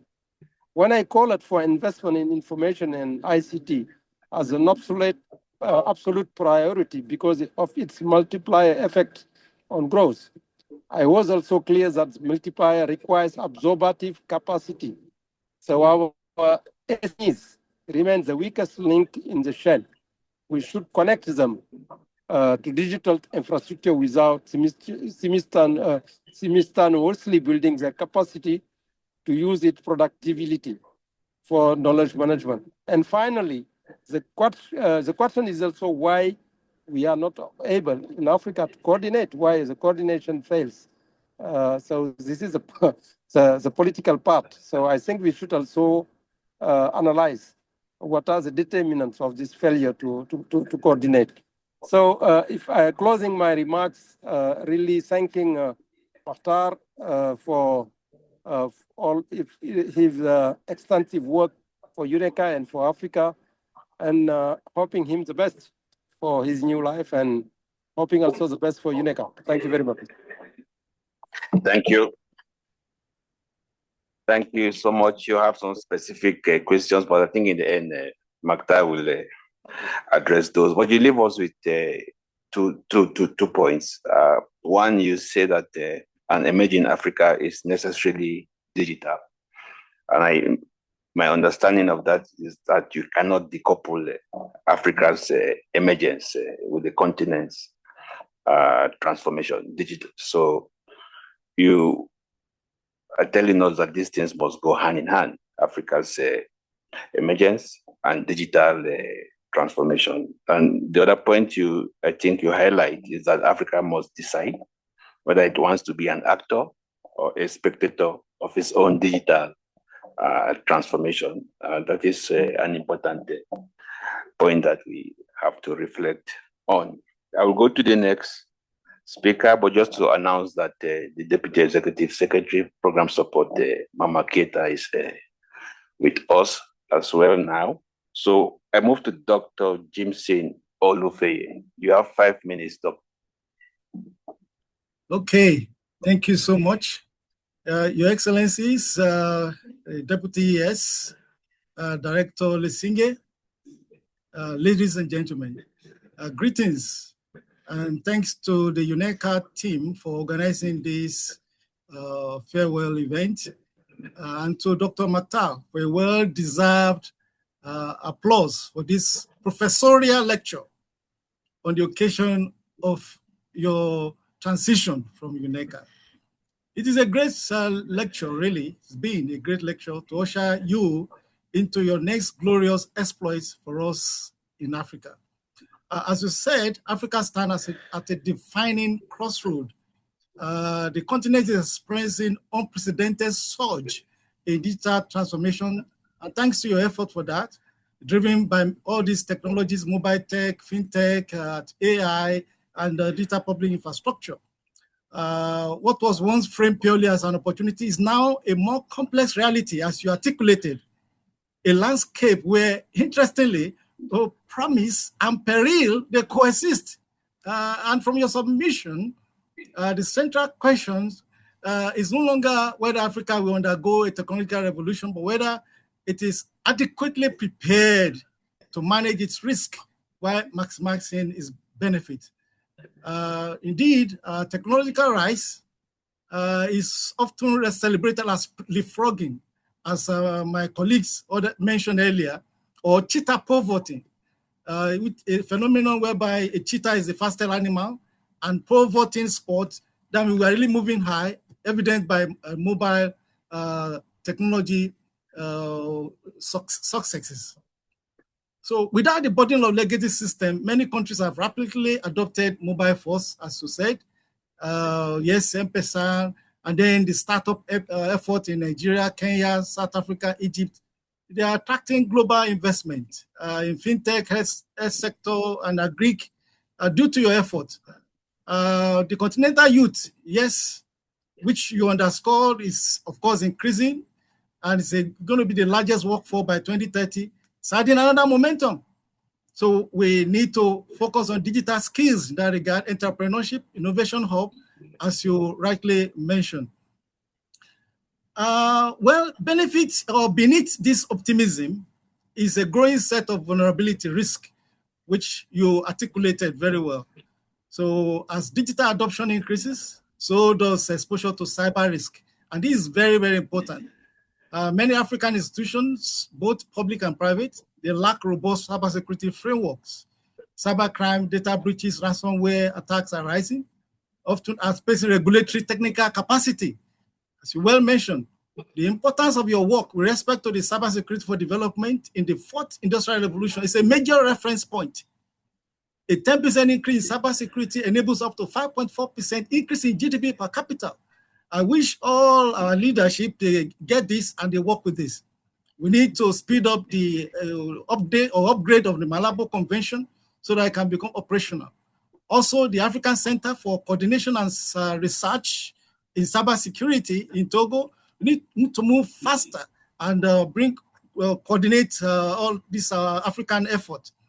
In addition, the tripod cybersecurity maturity model for on-spot cybersecurity maturity assessment is a global South solution that can help. Without strong safeguards, our digital economy could become a liability rather than an asset. So from your lecture, while urban centers flourish, rural and marginalized community risk being left behind. So with limited broadband access, high data costs, and low digital literacy, it's creating real gaps. You underscored it very well. So this inequality threatens to deepen existing socioeconomic disparities, undermining inclusive growth. Your work also showed that a 10% increase in internet penetration enables up to 8.2% increase in GDP per capita. Intervention like the bridge project in Nigeria to expand 35,000 kilometer fiber network to 125,000 kilometers by 2030 through a special purpose vehicle that scoops funding through blended finance is a step in the right direction. We need to cover the underserved by this connectivity. Another risk you mentioned is weak regulatory ecosystem. This can be mitigated using regional, sub-regional, national regulatory sandboxes that embrace whole government approach. You are correct, Dr. Mactar.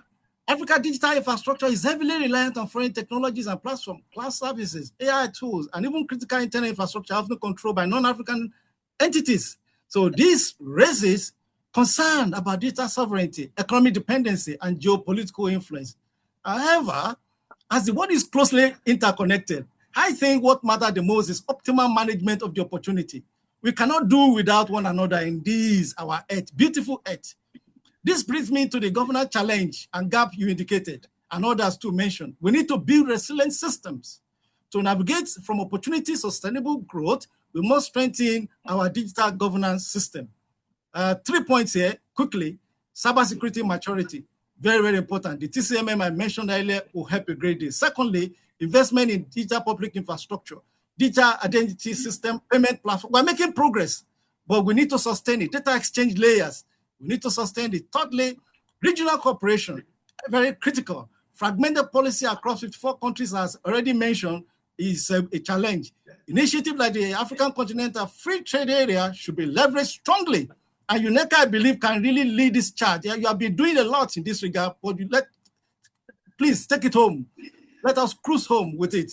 To harmonize digital regulation and enable unified digital market using the operational regulatory sandboxes and the Sao Paulo multi-stakeholder guideline for inclusive and joint ownership of projects. Very, very important. Your Excellencies, colleagues, Dr. Mactar, technology alone does not determine outcome, as well underscored. People do, as to really articulate it. We must invest heavily in digital literacy, skills development, ensuring our workforce can compete in a global digital economy. Beyond technical skills, there is a need for awareness around digital rights, privacy, and online safety. Thank you so much, Doc, in the interest of time, and I'm sorry to interrupt. If you could wrap up, yeah. Thank you very much. This is where I actually conclude. Thank you. Thank you for your understanding. Yes.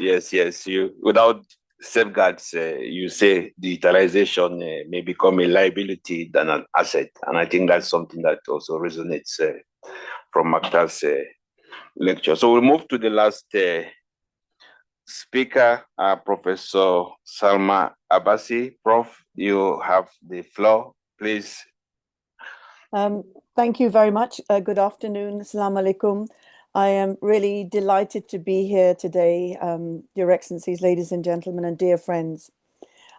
We have the privilege of working with Dr. Mactar for the last 7 years, and this is not a retirement, as many of you have said before me, recognizing the legacy that Brother Mactar has led. We can't survive without him. His vision, integrity, and innovation and unwavering commitment to Africa's digital future is impeccable.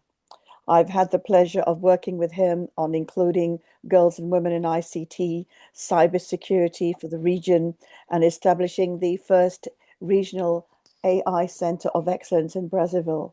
I've witnessed his brilliance, his experience and generosity of spirit, humility, and steadfast belief in collaboration. That being said, Dr. Mactar's presentation was spot on, beautifully crystal clear articulation of the risks, 7 risks, the 7 commitments, and the direction, a roadmap for implementation and execution. Thank you for that powerful, thought-provoking lecture. We have to realize that, as colleagues have said, Africa Technology Revolution is not merely about technology infrastructure. It is about the people and the values and the choices we make. We need to take a holistic view. Today, I'm going to focus on a few key points that I believe will support this revolution to drive inclusion, strengthen our resilience, leave no one behind while protecting the value and our own culture and tradition, and more importantly, protecting the vulnerable from exploitation that does exist online, and learning what has happened in the North. The first opportunity before us is extraordinary. Digital innovation, artificial intelligence can expand and transform all sectors of our society, from agriculture to resilient food systems, healthcare, and prevent avoidable deaths and detection of early diagnostics that will help us prevent these deaths that are plaguing the continent. But also, in addition, financial inclusion, we have many lessons learned and progress that have been made for the digital economy, and governance that leads to trust and accountability. We have seen some examples where the farmers have been equipped with the climate resilient tools and connecting young entrepreneurs into the global market and creating new pathways for women that make up half the population. The numbers and the gaps we have heard very clearly. This opportunity is practical. Building our institutional capability, as identified by previous speakers, I particularly focus on what Philip was saying. When we look at some of practical examples that we're doing with universities and entrepreneurs, they have the best idea and insights. Working with the University of the Gambia on agriculture and environmental sciences, we have 7 superstars that are coming up with innovative ideas to build resilient food systems while supporting the SDGs. The opportunities without responsibility will become risks. If we fail to close the connectivity gap, millions will remain unconnected and excluded from this opportunity. If affordability is ignored, technology will remain in the hands of a few privileged people. If we neglect the skills for women and youth and the elderly, we will exclude a great part of the population. And if we forget to participate in collaborations and forming policies at the regional and global level, the digital world will exclude our culture and values, and we must ensure that's not lost. So we must first strengthen the multi-stakeholder partnership that brings government together, private sector, civil society, and academia, but also remember the intergenerational aspect. Youth and the elderly that we're building this for need to be part of the cross-sectorial discussions. Secondly, we must invest in ethics and value and inclusive frameworks of AI that represents the African priority culture and value. As a professor of ethical AI, I know that this is fundamental. The third and last is the commitment we make for the skills, equipping our farmers and students and entrepreneurs with holistic tools, humanity critical thinking, not just digital thinking.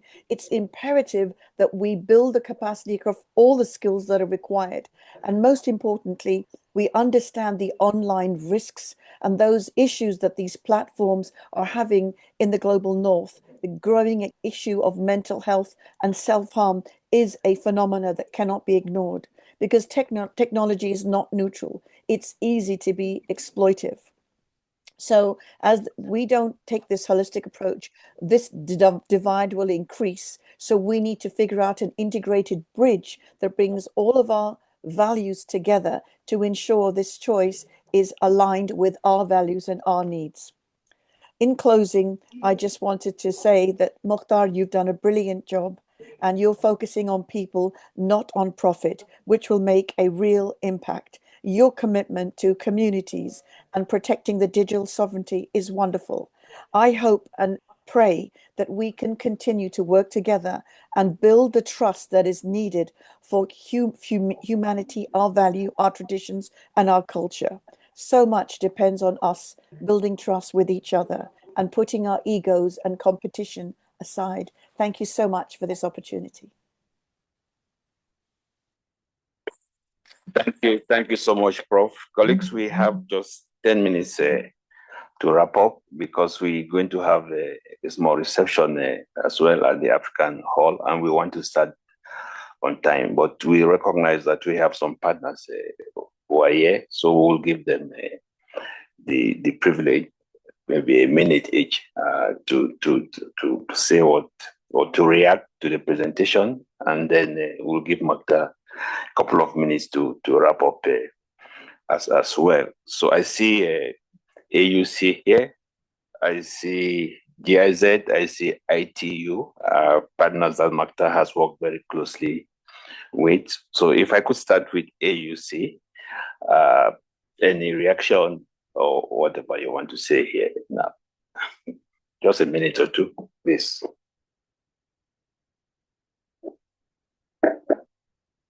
Okay, thank you so much for the invitation and also for organizing this event. It was really interesting to hear from Mr. Mactar about all the lesson learned from all these years. And as Mr. Lassina said, that it is intellectual and institutional generosity from him to share all this lesson learned and also to provide us with recommendations. From my side, I had the pleasure to work with Mr. Mactar for the last 10 years. We worked on many things, from the digital transformation strategy to the digital infrastructure through the PIDA project, and also on the development of digital single market strategy, where we build on the work of ECA. And recently we started the work at operational level with the data governance, with support to countries to develop national data policies. So I think beyond the collaboration between the African Union Commission and ECA as organizations, there was personal engagement. Mr. Mactar always responded present when we invited him to participate in meetings, in task forces, and he always used like kind of collaborative and supportive approach, and we really appreciated this collaboration. As he is leaving us in this ecosystem, I will for sure that we will miss him, but also I want to ensure him that he will remain as a model to all of us in terms of professionalism, accountability, and also the way he was engaging at different levels in the development of the digital agenda across the continent. I think the most important was his passion, which made the difference through these years. I really appreciated the work with him, and we look forward to continue engaging with ECA as an organization. And for Mr. Mactar, I congratulate him for all what he achieved in these years, and I wish him all the best. Thank you. Thank you so much. ITU, please. Okay, thank you very much for inviting us. It is a pleasure to be here with everyone as we celebrate Mactar's illustrious career with ECA. As a partner who has been working in the digital ecosystem within Africa, Mactar's talk has been really inspirational and also challenging to us, especially in terms of what needs to happen on the ground to ensure that we bridge the digital divide across Africa. And Mactar has been one of the people that we've worked with closely as ITU, especially on issues of inclusion. He was always there and available to ensure that when we have Girls in ICT and similar initiatives, we are fully supported. And we are really challenged, and we hope to keep learning from you, and that this is not the end of the journey. I think you know that as ITU, we have forums for discussion and for studies which are open to everyone, and you hope that you continue to participate in those and inspire us as Africa, and also to push us in the right direction to ensure we build, like you said initially, it's not about what you have achieved, but what you're going to build. And we are really challenged to build something that is concrete for Africa. Thank you very much. Thank you. We're going to go to Dominic, GIZ, our partner.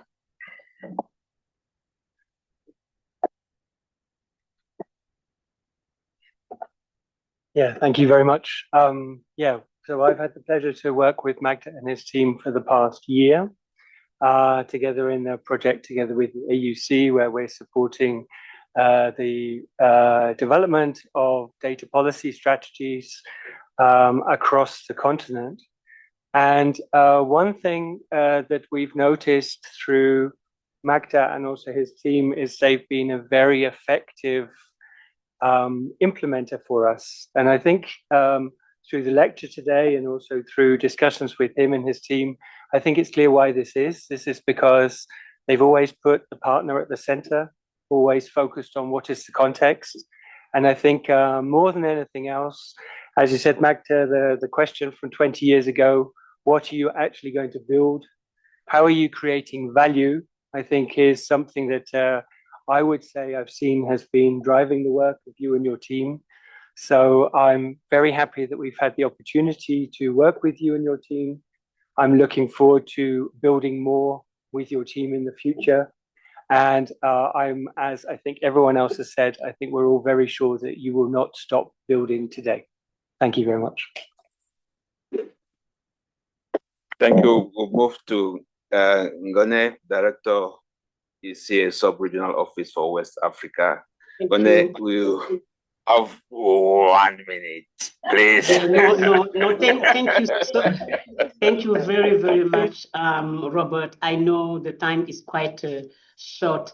Let me stand on established protocol to really commend Mactar. Mactar, I call him Alhaji Mactar. Assalamu alaikum, Mactar. Mactar is a brother. I'm from Senegal like him. And then he's a brother, he's a colleague, he's a friend, is whatever you can actually define. Why he's like that? We all Senegalese know each other, and we also know he's quite excellent talent. His unwavering commitment to supporting Africa digital transformation and technology. But what I really like in Mactar, which is very rare, is not only he's very talented, he's well known for that. His commitment also is well known for that. But he has that capacity not only to define model, to actually provide all what it takes to demonstrate it, but more importantly, and of course, policies and framework or normative, all that have been well spelled out. But as he put it in his very provocative, thought-provocative lecture, he Mactar moved a long way from policies, normative work to concrete action and implementation, all of which has led to what he has described. I'm not going. I wish I had more time, and I was able to be there with you. But let me just flag at 3 out of the 1,000. One of them is one ECA was facing in the world. ECA was facing actually that kind of imperative to respond to the COVID-19, support country, and really minimize deaths and so on and so forth. Mactar was at the forefront on behalf of ECA to define a platform, the first in its kind at ECA, which is the really African medical supply platform, which helped to do a pool procurement. I was sitting here reaching out to countries, Minister of Finance, Minister of Health, and so on, so all of which are really contributing to reducing what everyone would have predicted as, the disappearance of Africa. Not only that, here in West Africa, I mean, by way of implementing some of the tools he designed from nothing, we were able, in a very creative way, to design, think of him, a platform, West Africa Business Linkages platform. Many speakers has outlined the fact that our demographic profile, and when we come to West Africa, you see it aptly, 70% of the youth under 25 are actually in this West African population of West Africa. He was able to turn our idea into action by supporting us to link all those youth and young people on what we call the West Africa Business Linkages platform in a very cost-effective way. We were able to support the young people, create their entrepreneurship, use the big people champion in this continent to support them to move from that and have this B2B. And, million of partnership and so on and so forth. Last but not least, very recently also has passed to support countries to see the progress they are making in harnessing demographic and many more. I can't really outline all the things. Mactar believe in result, and that's why I really like my friend and my brother. He believes in impact, yet he's very honest. I also like him for him, authentic, with value, ethics, and all of it. Mactar, Senegal is very proud of you. Africa is very proud of you. But when you leave, know that whatever is behind you at ECA, it's your legacy when it comes to digital transformation and technology. And we are just proud. You're tired. You retired, but you're not retired. Thank you so much, Mactar. God bless you. Bye-bye. Thank you, Ngone. I'm sorry for giving you only 1 minute. No problem. Our final speaker. Thank you. We're going to close now, but our final speaker, because the MPA from Uganda, Madam Jacqueline Mujin, has been raising her hand. So, Honorable, we give you 1 minute, please.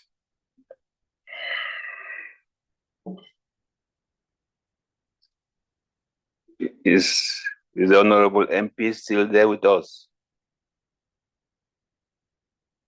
Okay, it doesn't seem she's there with us. So let's move on. Mactar, you have a couple of minutes just to acknowledge the recognitions that people have made for you.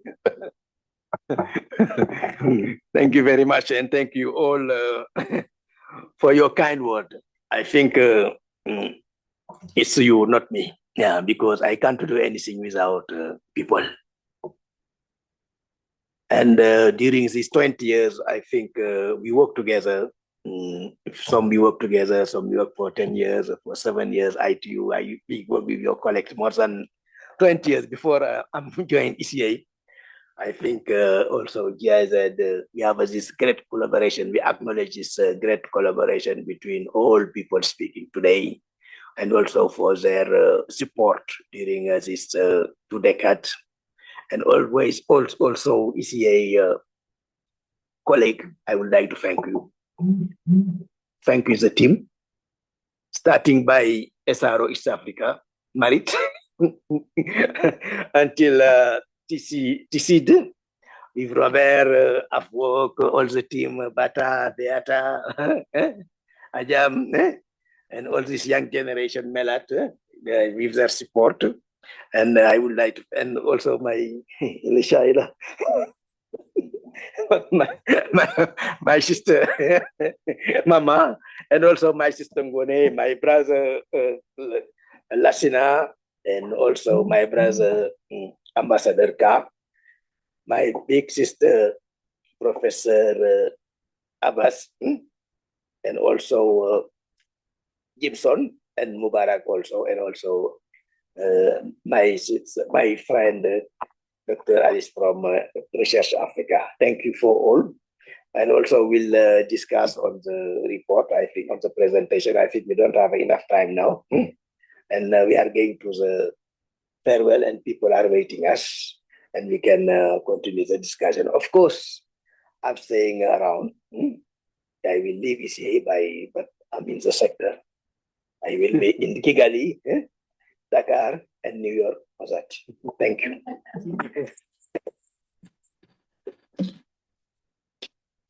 Thank you so much, Mactar. And we're going to give the floor to the Deputy Executive Secretary for Program Support for the final word.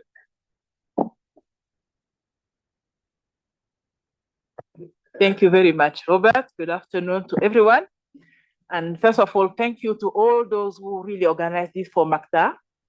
I think that all the testimonies, everything that has been said, nothing was exaggerated. First, Mactar has a really a very charming personality. Gone, you said you call him Elaj Mactar. His real name is Elaj le Chat, the cat. Yeah, so yeah, I think that Mactar really have been a great asset to ECA, really contributing to put ECA on the map with a smile, with humility, but with a lot of competence. So thank you really very much. And I'm very sorry I missed this your presentation, but I listened to all the discussions, and that have allowed me to really to capture a little bit of what has been discussed. I hope that there is a document that will be a legacy for all of us. And it's very good that you're saying that you are not gone, and you'll be really at reach for us. And we count on you really to continue to support African countries, to support ECA to help African countries. And as most of the speakers have said, your contribution has not been just theoretical, but really practical in so many ways. I'm going to mention your work at the very dire time of COVID, where you really supported in putting in place these pool procurement. It was vital, actually contributed to saving some lives, because some countries in Africa that have that are small in size could not access those protective equipment that were needed to face the COVID. And it's only with the pool procurement that they were able to access. Same for the time when we had the vaccine. I think 1.5 years or 2 years after the pandemic. Your work with bringing Alibaba to Ethiopian coffee producer was really also a stellar work. Just to cite a few. So really you have been an asset. Thank you very much, and be proud of yourself. We are proud of you, and congratulations. And we really look forward to keeping in touch. Bravo.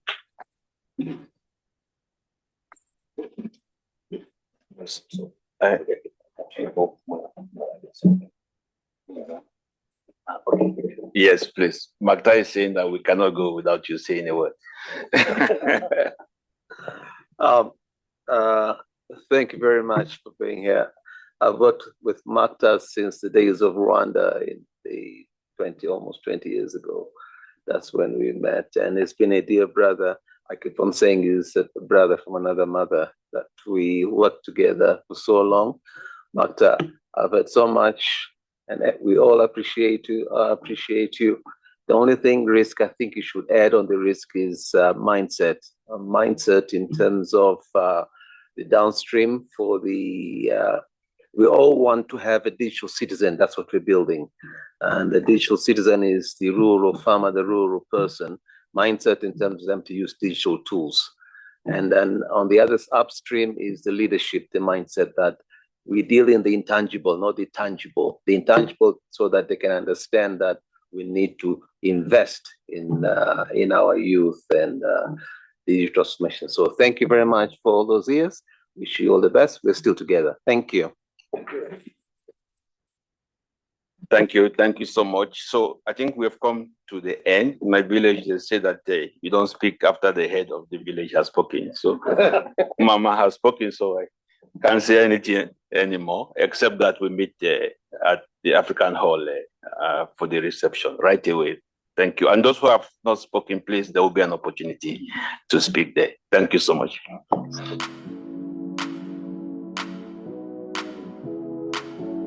It's a great privilege to share a few reflections in celebration of Mr. Mactar Seck as he concludes more than 2 decades of service to the Economic Commission for Africa and to Africa's digital transformation journey. Over these years, Mactar has been more than a technologist or policy leader. He has been a bridge builder, connecting vision with implementation, innovation with inclusion, and Africa's aspirations with the global digital discourse. His work has consistently reminded us that technology, when grounded in African priorities, can be a powerful driver of opportunity, resilience, and dignity. From early conversations on ICT for development to today's debates on digital public infrastructure, data, and emerging technologies like artificial intelligence, Mactar has helped position Africa not as a passive recipient of innovation, but as an active shaper of its own digital future. This approach, pragmatic, forward-looking, and deeply rooted in regional reality, has left a lasting mark on the ECA's work and on the wider UN system. In my own engagement with ECA, I've seen how this legacy endures. The emphasis on capacity building, interoperability, and African-led digital cooperation continues to inform our shared efforts, from strengthening digital public infrastructure to advancing inclusive digital economies aligned with continental priorities and the Global Digital Compact. These are not abstract ideas. They are the practical foundations of Africa's technological revolution. Thanks in no small part to leaders like him, Africa is better prepared, clearer in vision, stronger in institutions, and more confident in asserting its voice in global digital governance. As he enters a new chapter in his life, I hope he does so with pride in what he has helped build and with the assurance that his ideas, mentorship, and example will continue to shape the next generation of African digital leaders.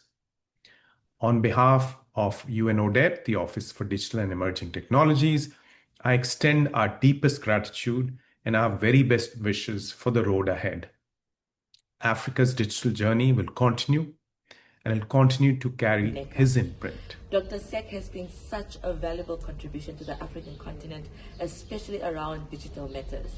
And Namibia is no stranger to his skill set, to his leadership, and the work he has been able to do for us as a country. On behalf of the Ministry of ICT in the Republic of Namibia, I wish Dr. Seck a very happy retirement, and that he must know that his contributions have not gone on in vain. He has contributed immensely to policy development across the continent. He has championed projects that bring young girls and women at the center of digitalization, and we in Namibia have been fortunate to work with him over the years in the time I served as Deputy Minister and now as Minister of ICT. Dr. Seck, thank you for your contributions. Thank you for your perseverance. Thank you for your commitment. May your retirement give you the same yields that you've been able to give to the African continent. Happy retirement. It's been a real pleasure, working with Mactar, and to know that he's leaving. I think there's a time to leave, but I just want to commend him for the excellent work and his tireless efforts in trying to move the vision of UNECA forward.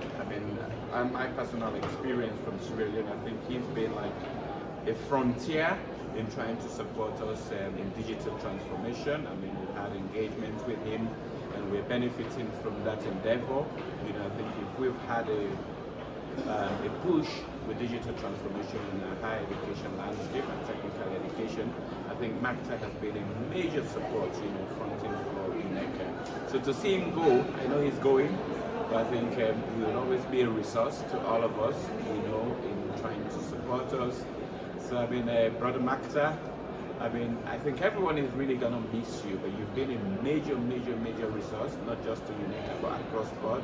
And it's the fact that you've gone over and above your call of duty to ensure that things work. So congratulations once again. I think you must be living, feeling fulfilled. Du commerce, de l'information, et je suis très honorée de prendre part à ce grand événement qui marque une étape dans la vie de notre frère, de notre ami, de notre collaborateur Mactar.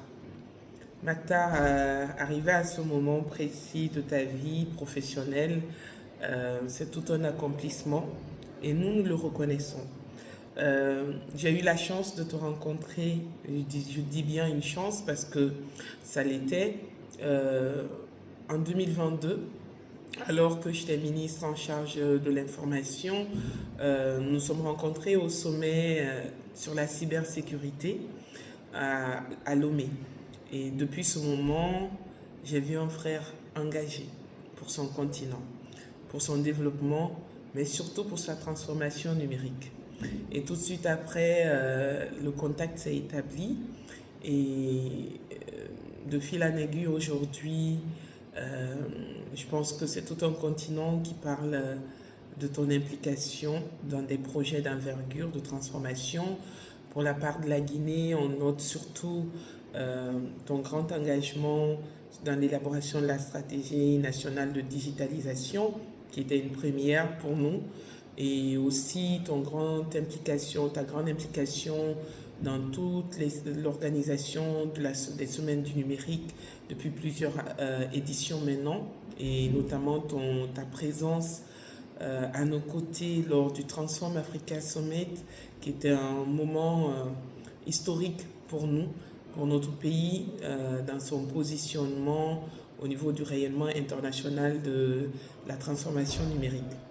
Je retiens surtout encore tous ces beaux moments où nous partagions à te demander de nous accompagner, et cela était toujours reçu avec beaucoup d'engagement, avec le cœur surtout, et on sentait cette volonté d'aider, d'accompagner, non seulement en tant qu'acteur de la CEA, mais surtout en tant que fils de ce continent. Et ça, la Guinée te le reconnaît et te dit vivement merci, merci pour tes loyaux services. Et je suis certaine que ça ne sera pas la fin et que nous allons continuer à avoir un Mactar engagé dans une nouvelle étape de sa vie. Je te souhaite bon succès pour la suite, et très bon repos aussi. N'oublie pas de te reposer, de profiter des tiens. Et merci à tout le monde pour l'organisation, et merci de nous avoir associés à cette vidéo. I lead the Ethiopian Digital ID program. I have known Mactar since 2000, pre-COVID, so I think 2020, when we were first embarking on the launching of our program. Um, the fact that his personal intervention, the digital team at UNECA, as well as the kind of support we received when we launched the pilot, had it not been there, we obviously would not have reached the capacity and the success that we've reached now. So we attribute our early success to the very close intervention, very close follow-up and support that Mactar gave us through his team at UNECA. So I'd like to be cognizant of this fact, appreciate. I was just looking at some of our chat history from 4 years ago in the middle of COVID.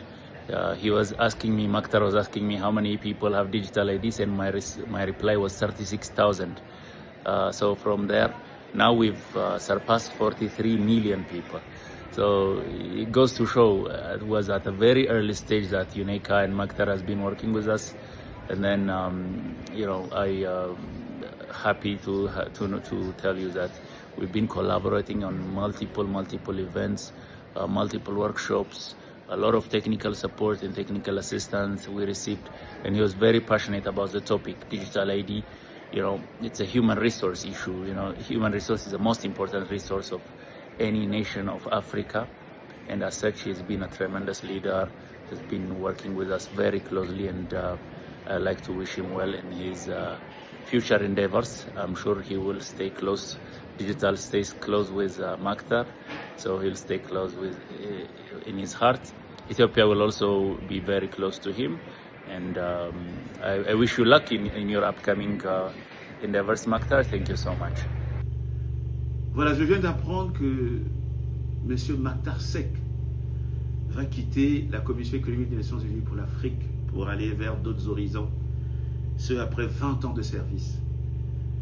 Alors il y a une image qui me revient, c'est celle de Madame Vera Songwe, qui aussi était à la Commission économique des Nations Unies pour l'Afrique. Et avec elle et Mactar, nous avons entrepris une très belle aventure pour décomplexer l'Afrique en matière de technologies émergentes à travers le Centre africain de recherche en intelligence artificielle. Donc je voudrais rendre un hommage vibrant et mérité à mon cher frère Mactar Seck, qui au marge du JTEX Africa, on a eu à signer un mémorandum d'entente avec une grande banque russe et des écoles de technologie de pointe de la Fédération de Russie, entre autres l'école 21 et HSE. Il était témoin, et justement c'était pour décomplexer les jeunes africains et faire parvenir la connaissance, faire parvenir les technologies émergentes aux jeunes africains. Aujourd'hui, le CARIA est en phase d'opérationnalisation. Nous sommes en train de former les jeunes. On a eu à former de plusieurs catégories. On a eu à faire avec le CARIA et surtout avec l'appui de la CEA une formation avec l'Interpol, avec dans le cadre du Cyberdrill et l'Union internationale des télécommunications. Je garde de Mactar un grand bosseur, un grand bosseur. Et je lui souhaite bon vent et j'espère qu'il ne va pas lâcher le secteur et qu'il va toujours continuer à accompagner l'Afrique. Et au nom de la République du Congo, je voudrais vraiment lui rendre un hommage. Et je profite encore pour remercier. Mactar, my dear brother, I'm told you're retiring, but it's been a pleasure knowing you. I know you're retiring, but you're not tired. We'll continue to work with you. I wish you all the best now and in the future. And thank you very much for all that you've done for me and the rest of my colleagues. Wishing you all the best. Mactar, it's a real honor to say a few words today, not just as a colleague, but also as a friend. For many years, you have been a true champion of digital transformation in Africa. You push forward big ideas, but always with people in mind. You work tirelessly to bridge the digital divide that impact will last. What makes you special is not only your knowledge, it is how you share it. You always have the right facts, but also the real stories behind those facts. You have made everything clearer and more human. We have all seen your leadership, and we have felt your belief in the IGF, its openness, its inclusiveness, its spirit. The IGF 2022 in Addis Ababa was a perfect example. You made ECA a true home for the global IGF community. It was unforgettable. For me personally, it has been a privilege to work with you all these years. You are a pioneer for digital Africa, but also kind and humble, and a person who brings people together. And now, retirement. Although I don't think anyone here really believes that you will fully retire. Maybe it just means fewer meetings, but definitely not fewer ideas. And I'm quite sure you will continue your good work for Africa. Mactar, thank you for your leadership, your wisdom, and your friendship. We are lucky to have you, and we know you're not going far. Wishing you all the best in this next chapter of your life. Dr. Mactar, congratulations on a legendary career. You haven't just watched Africa's digital journey unfold over the last 20 years, but you've actively been a part of it. I truly valued our partnership between Google and UNECA while you were there. Over the last few years that I've been working closely with UNECA, I really saw your passion come through and how it's been very clear when it comes to digital transformation, as well as STEM as the ultimate engine for Africa's economic growth. I especially appreciated your work on the African Girls Can Code initiative. Your commitment to ensuring young women in Africa are part of the continent's tech future is a huge part of your legacy. Thank you for being a great partner and collaborator in different initiatives that we worked on between UNECA and Google. UNECA certainly will not feel the same without you. However, the foundation that you've laid is going to live well beyond you being there. Congratulations again on your retirement. Looking forward to keeping in touch, and I hope to see you somewhere on the streets of the continent. Cheers and good luck again. Bye. Ok, alors mon cher frère, mon cher ami, mon cher Mactar,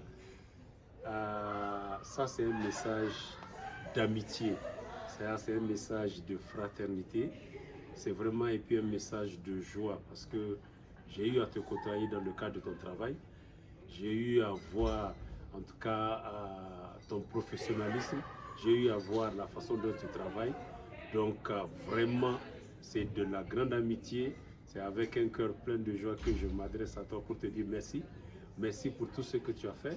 Parce que ce que tu fais, tu le fais pour l'Afrique. Donc j'espère que tu vas garder toujours ce sourire-là. Tu vas garder toujours cette force-là. Et puis on reste en contact. En tout cas, ça a été une très belle émission. Ce forum que tu as organisé, tu nous l'as dit, c'est le dernier que tu fais en tant que coordinateur. En tout cas, tu as laissé en termes d'héritage beaucoup de choses. Merci beaucoup, Mactar. Et puis vraiment, bon vent pour la suite. Merci. Bachir. A very good afternoon. Dear Mactar, after more than 2 decades of extraordinary service to the UNECA, you are stepping into a well-earned retirement. And I could not let this moment pass without honoring what you have built. It has indeed been a privilege to walk alongside you and to witness up close the conviction with which you carried our continent's voice onto the global stage. You shaped the conversation on digital infrastructure, on data sovereignty, and AI governance, as well as closing the digital divide meaningfully before many across the world caught up. You opened the policy space, built the safeguards, and continue to forge the partnerships with many of the global organizations in the ecosystem, such as the World Bank, the ITU, the OECD, the European Union, the Islamic Development Bank, our regional bodies like ECOWAS, COMESA, SADC, and the Maghreb as well as all member states across the continent. Always relentless in your efforts ensuring Africa's interests were never an afterthought when it comes to digital transformation and data and AI across the continent. You have been a bridge builder, a mentor to many, and a principled voice for inclusive digital development, as well as building capacity meaningfully. You leave the ladder stronger than you found it. I must say, Mactar, your legacy at UNECA and across Africa will endure. Congratulations, Jerejef, Gache Galama, Godspeed on an exceptional career. We are very grateful and appreciative with gratitude. May the next chapter you embark on bring you rest, contentment, joy, and every good thing ahead. Thank you, my dearest brother and friend. Jerejef again, and take care. Mactar, mon ami, je ne sais plus quand est-ce qu'on s'est rencontrés. Je me rappelle qu'on s'est rencontrés une fois dans un aéroport, qu'on a commencé à travailler sur WhatsApp, qu'on s'est parlé ici et là. Mais j'ai l'impression que notre amitié est une éternité, que ça date de très longtemps. Je te souhaite un très bon retirement. Je sais, je suis certain que je vais te revoir très bientôt partout. Et je sais que sans toi, j'aurais eu de la peine aujourd'hui à être ici. Merci beaucoup pour tout ce que tu as fait, Mactar. Dear Mactar, congratulations on reaching the retirement, a very important milestone in every person's life and certainly well-deserved. I know there's no need to even imagine the UN system without you, and that's not possible, especially as your work, values, and energy are so deeply embedded in the human-centric mission of the UN. I do think that we are yet to see and benefit from your experience, knowledge, and incredible leadership. It has been a real privilege to work with you all over these years. You have not been only an outstanding leader, but also, I have to say, a generous and thoughtful mentor to so many of us younger colleagues at the UN, always making time to guide, encourage, and ensure that the next generation is ready to carry forward this important work. Your contributions to advancing digital transformation in Africa have been truly remarkable, as you have consistently championed approaches that are safe, secure, and inclusive, while never losing sight of the importance of bridging the digital divide, especially the gender-based digital divide. And obviously, you have also strengthened the African IGF as a key mechanism for multi-stakeholder digital governance in the region, leaving a legacy that will continue to shape discussions and policies for years to come. On a more personal note, I sincerely hope we will continue our good tradition of speaking together during day 0 of the annual IGF meeting, especially at the Women's Summit, where you always so brilliantly bring the numbers, statistics, and just the real-life impact into the conversation. It simply would not be the same without that. I'm very much looking forward to continuing our collaboration, working together toward an even stronger internet governance ecosystem across Africa and globally. All the best with the fun part of this new life chapter. May it bring you more time for yourself, your passions, and hopefully still enough time for all of us, as we are really benefiting from your expertise and guidance.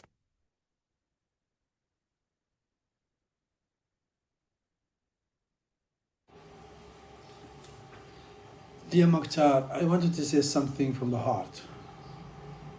We worked together, and I'm grateful to that. We met when I was at the African Union Commission. You were at the United Nations Commission for Africa. Different houses, but the same cause. Then we crossed our path again at the GFC, another African and international and other international forums. Each time I saw the same man, serious, committed, and dynamic. We worked on things that matter for Africa, real things, things that last. You gave a lot to the African Internet Governance Forum. If IGF needed champions, you were one of you were one of them. A space where African voices speak in digital issues that carry your mark. You also contributed to the creation of the Network of African Women on Cyber, now see. Every effort counts in yours day. But beyond projects, I want to talk about the man. You were always calm, but you brought energy to Digital Africa. You were more than a colleague.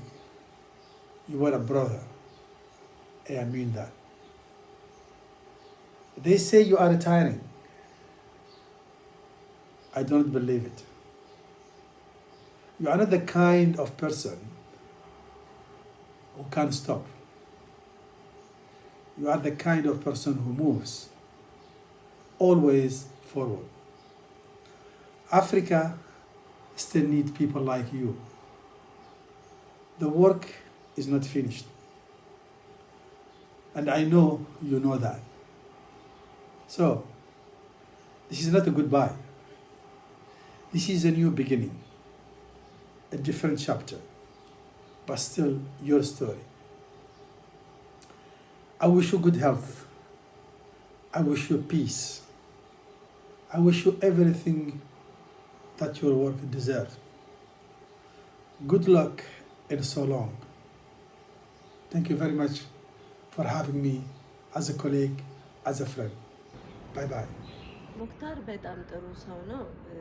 ለኛ ያለው አስተሳሰብ አመለካከቱ በጣም ጥሩ ነው። ሁላችንንም ወክዬ ነው እኔ እንትን የምንለት እግዚአብሔር እድሜና ጤና እንዲሰጠው ነው የምመኘው። በጣም ጥሩ ሰው ነው፣ መልካም ሰው ነው። በሚሄድበት ሁሉ ባለበት ሁሉ እግዚአብሔር እድሜና ጤና ይስጠው ነው። It is with great honor and pleasure to say these few words about my friend and my colleague, Dr. Mactar Seck, on this day of a Semford lecture. First, I want to say that I met Mactar about 25 years ago or more, when he used to be the telecommunication regulator in Senegal. I used to work in Nigerian Communications Commission as well. NCC, who is the regulator of telecom in Nigeria. And since then, I saw a friend, I saw a mentor, I saw a builder, I saw a crusader, and I saw a committed African who wants to see Africa be on the table for all policy making decision and institutionalization of the Africa internet governance. Thank you, Mactar, for all you have done. Thank you for being such a reliable ally and a colleague. Since the day we met, there's no time I come to you that you don't respond to me. Thank you. Thank you. I can remember vividly, Mactar, it was you that facilitated the Africa Internet Governance that held in Abuja in 2014. You brought so many Africans to participate from all over the countries, and they were well taken care of. You made sure they participated, they came and they went safely. Thank you. Thank you for the crusade you have been carrying. Is it infrastructure development? Is it policy development? Is it AI in Africa? You have been in the forefront of this crusade to make sure that Africa does not lose out when it comes to IG development or data governance development. Thank you. Thank you for being our eyes and nose and mouth in UNECA. Thank you for your legacies. We'll always remember you. Thank you. Thank you, Mactar. Thank you that whenever we call on you from Africa Internet Governance, you have always responded. Whether it is online or on site, you have always responded. You have taken it upon yourself to see that this initiative does not die. Thank you. Thank you for those you have built. You have built so many experts. You have supported so many experts in Africa when it comes to ICT or IG development or policy in AI. Thank you. Thank you for everything you've done for us in Africa. We appreciate you. And let me tell you this. You are just going to rest a little. The crusade is still on. The commitment is still on. The work is still on. So please rest a little, come back, and we'll continue the crusade. We'll continue the work. We'll continue to make sure that Africa is on the table when it comes to policy decisions, policy development, infrastructure development, whether it's AI or whatever a name is called. We are here. We are just saying, I'm saying, see you soon, Mactar. Please come back. We are here and we're waiting for you. And we know, I know in my mind that you will not disappoint us. Thank you, Mactar. God bless you. Hello, Mactar. I'm very pleased to share this message with you today. And I want to thank you for your amazing leadership, your hard work, your dedication. You impacted me personally and gave me a lot of encouragement, a lot of opportunities to work in collaboration with the ECA. I am very pleased with the results we're able to achieve, supporting your team, supporting the implementation of the project you initiated in several countries. I wish you all the best as you move forward to the next stage of your life. Thank you so much. Be blessed, and may God continue to give you what you need, give you the energy, the health, the world you need to go further and impact other generations, impact other communities. I'm from Nigeria. I want to felicitate with my very good friend, Dr. Mactar Seck, who has worked meritoriously for the ECA, and I want to wish him all the very best. Mactar was really an exemplary leader, somebody who was not just competent but value-oriented, and his sense of human capacity development is immeasurable. He combined technical competence with a lot of good public relations, and so he knows almost everybody in every part of the world, and he has a way of bringing these high talented persons to work together. We're going to miss him very dearly, but I know that with the talents that he has raised in ECA, his good work is going to continue. Mactar, I wish you very well, and I wish God's blessing for you as you progress. Thank you. To Mactar, we're really going to miss you. I personally going to miss you because you took transformation, inclusion of women and girls so seriously. You made sure that our voices are heard, and you always contribute in all the policies, discussions, and you made sure that we are there on the table, sitting. I wish you all the best in your new journey as you embark on yourself as an individual and doing the best and continue changing the world. On this precious occasion of the farewell event for my dear brother and friend, Dr. Mactar Seck, our Africa ICT champion, it is my pleasure to say a few words about this great son of Africa. Dr. Mactar Seck is indeed our champion when it comes to all issues pertaining to the information and communication technologies and digital governance in Africa. He has distinguished himself as a global servant and as a true servant of Africa. In all he does, Africa has been number one, and this is highly commendable. These 2 decades in ECA have been phenomenal as he mobilized all stakeholders, including the private sector in Africa, on Africa Wishes Follow-up, IGF, the new Global Digital Compact, and many other initiatives. He's indeed a pace setter, a genius that knows how to deliver. His shoes are big. I hope someone will be able to step into it.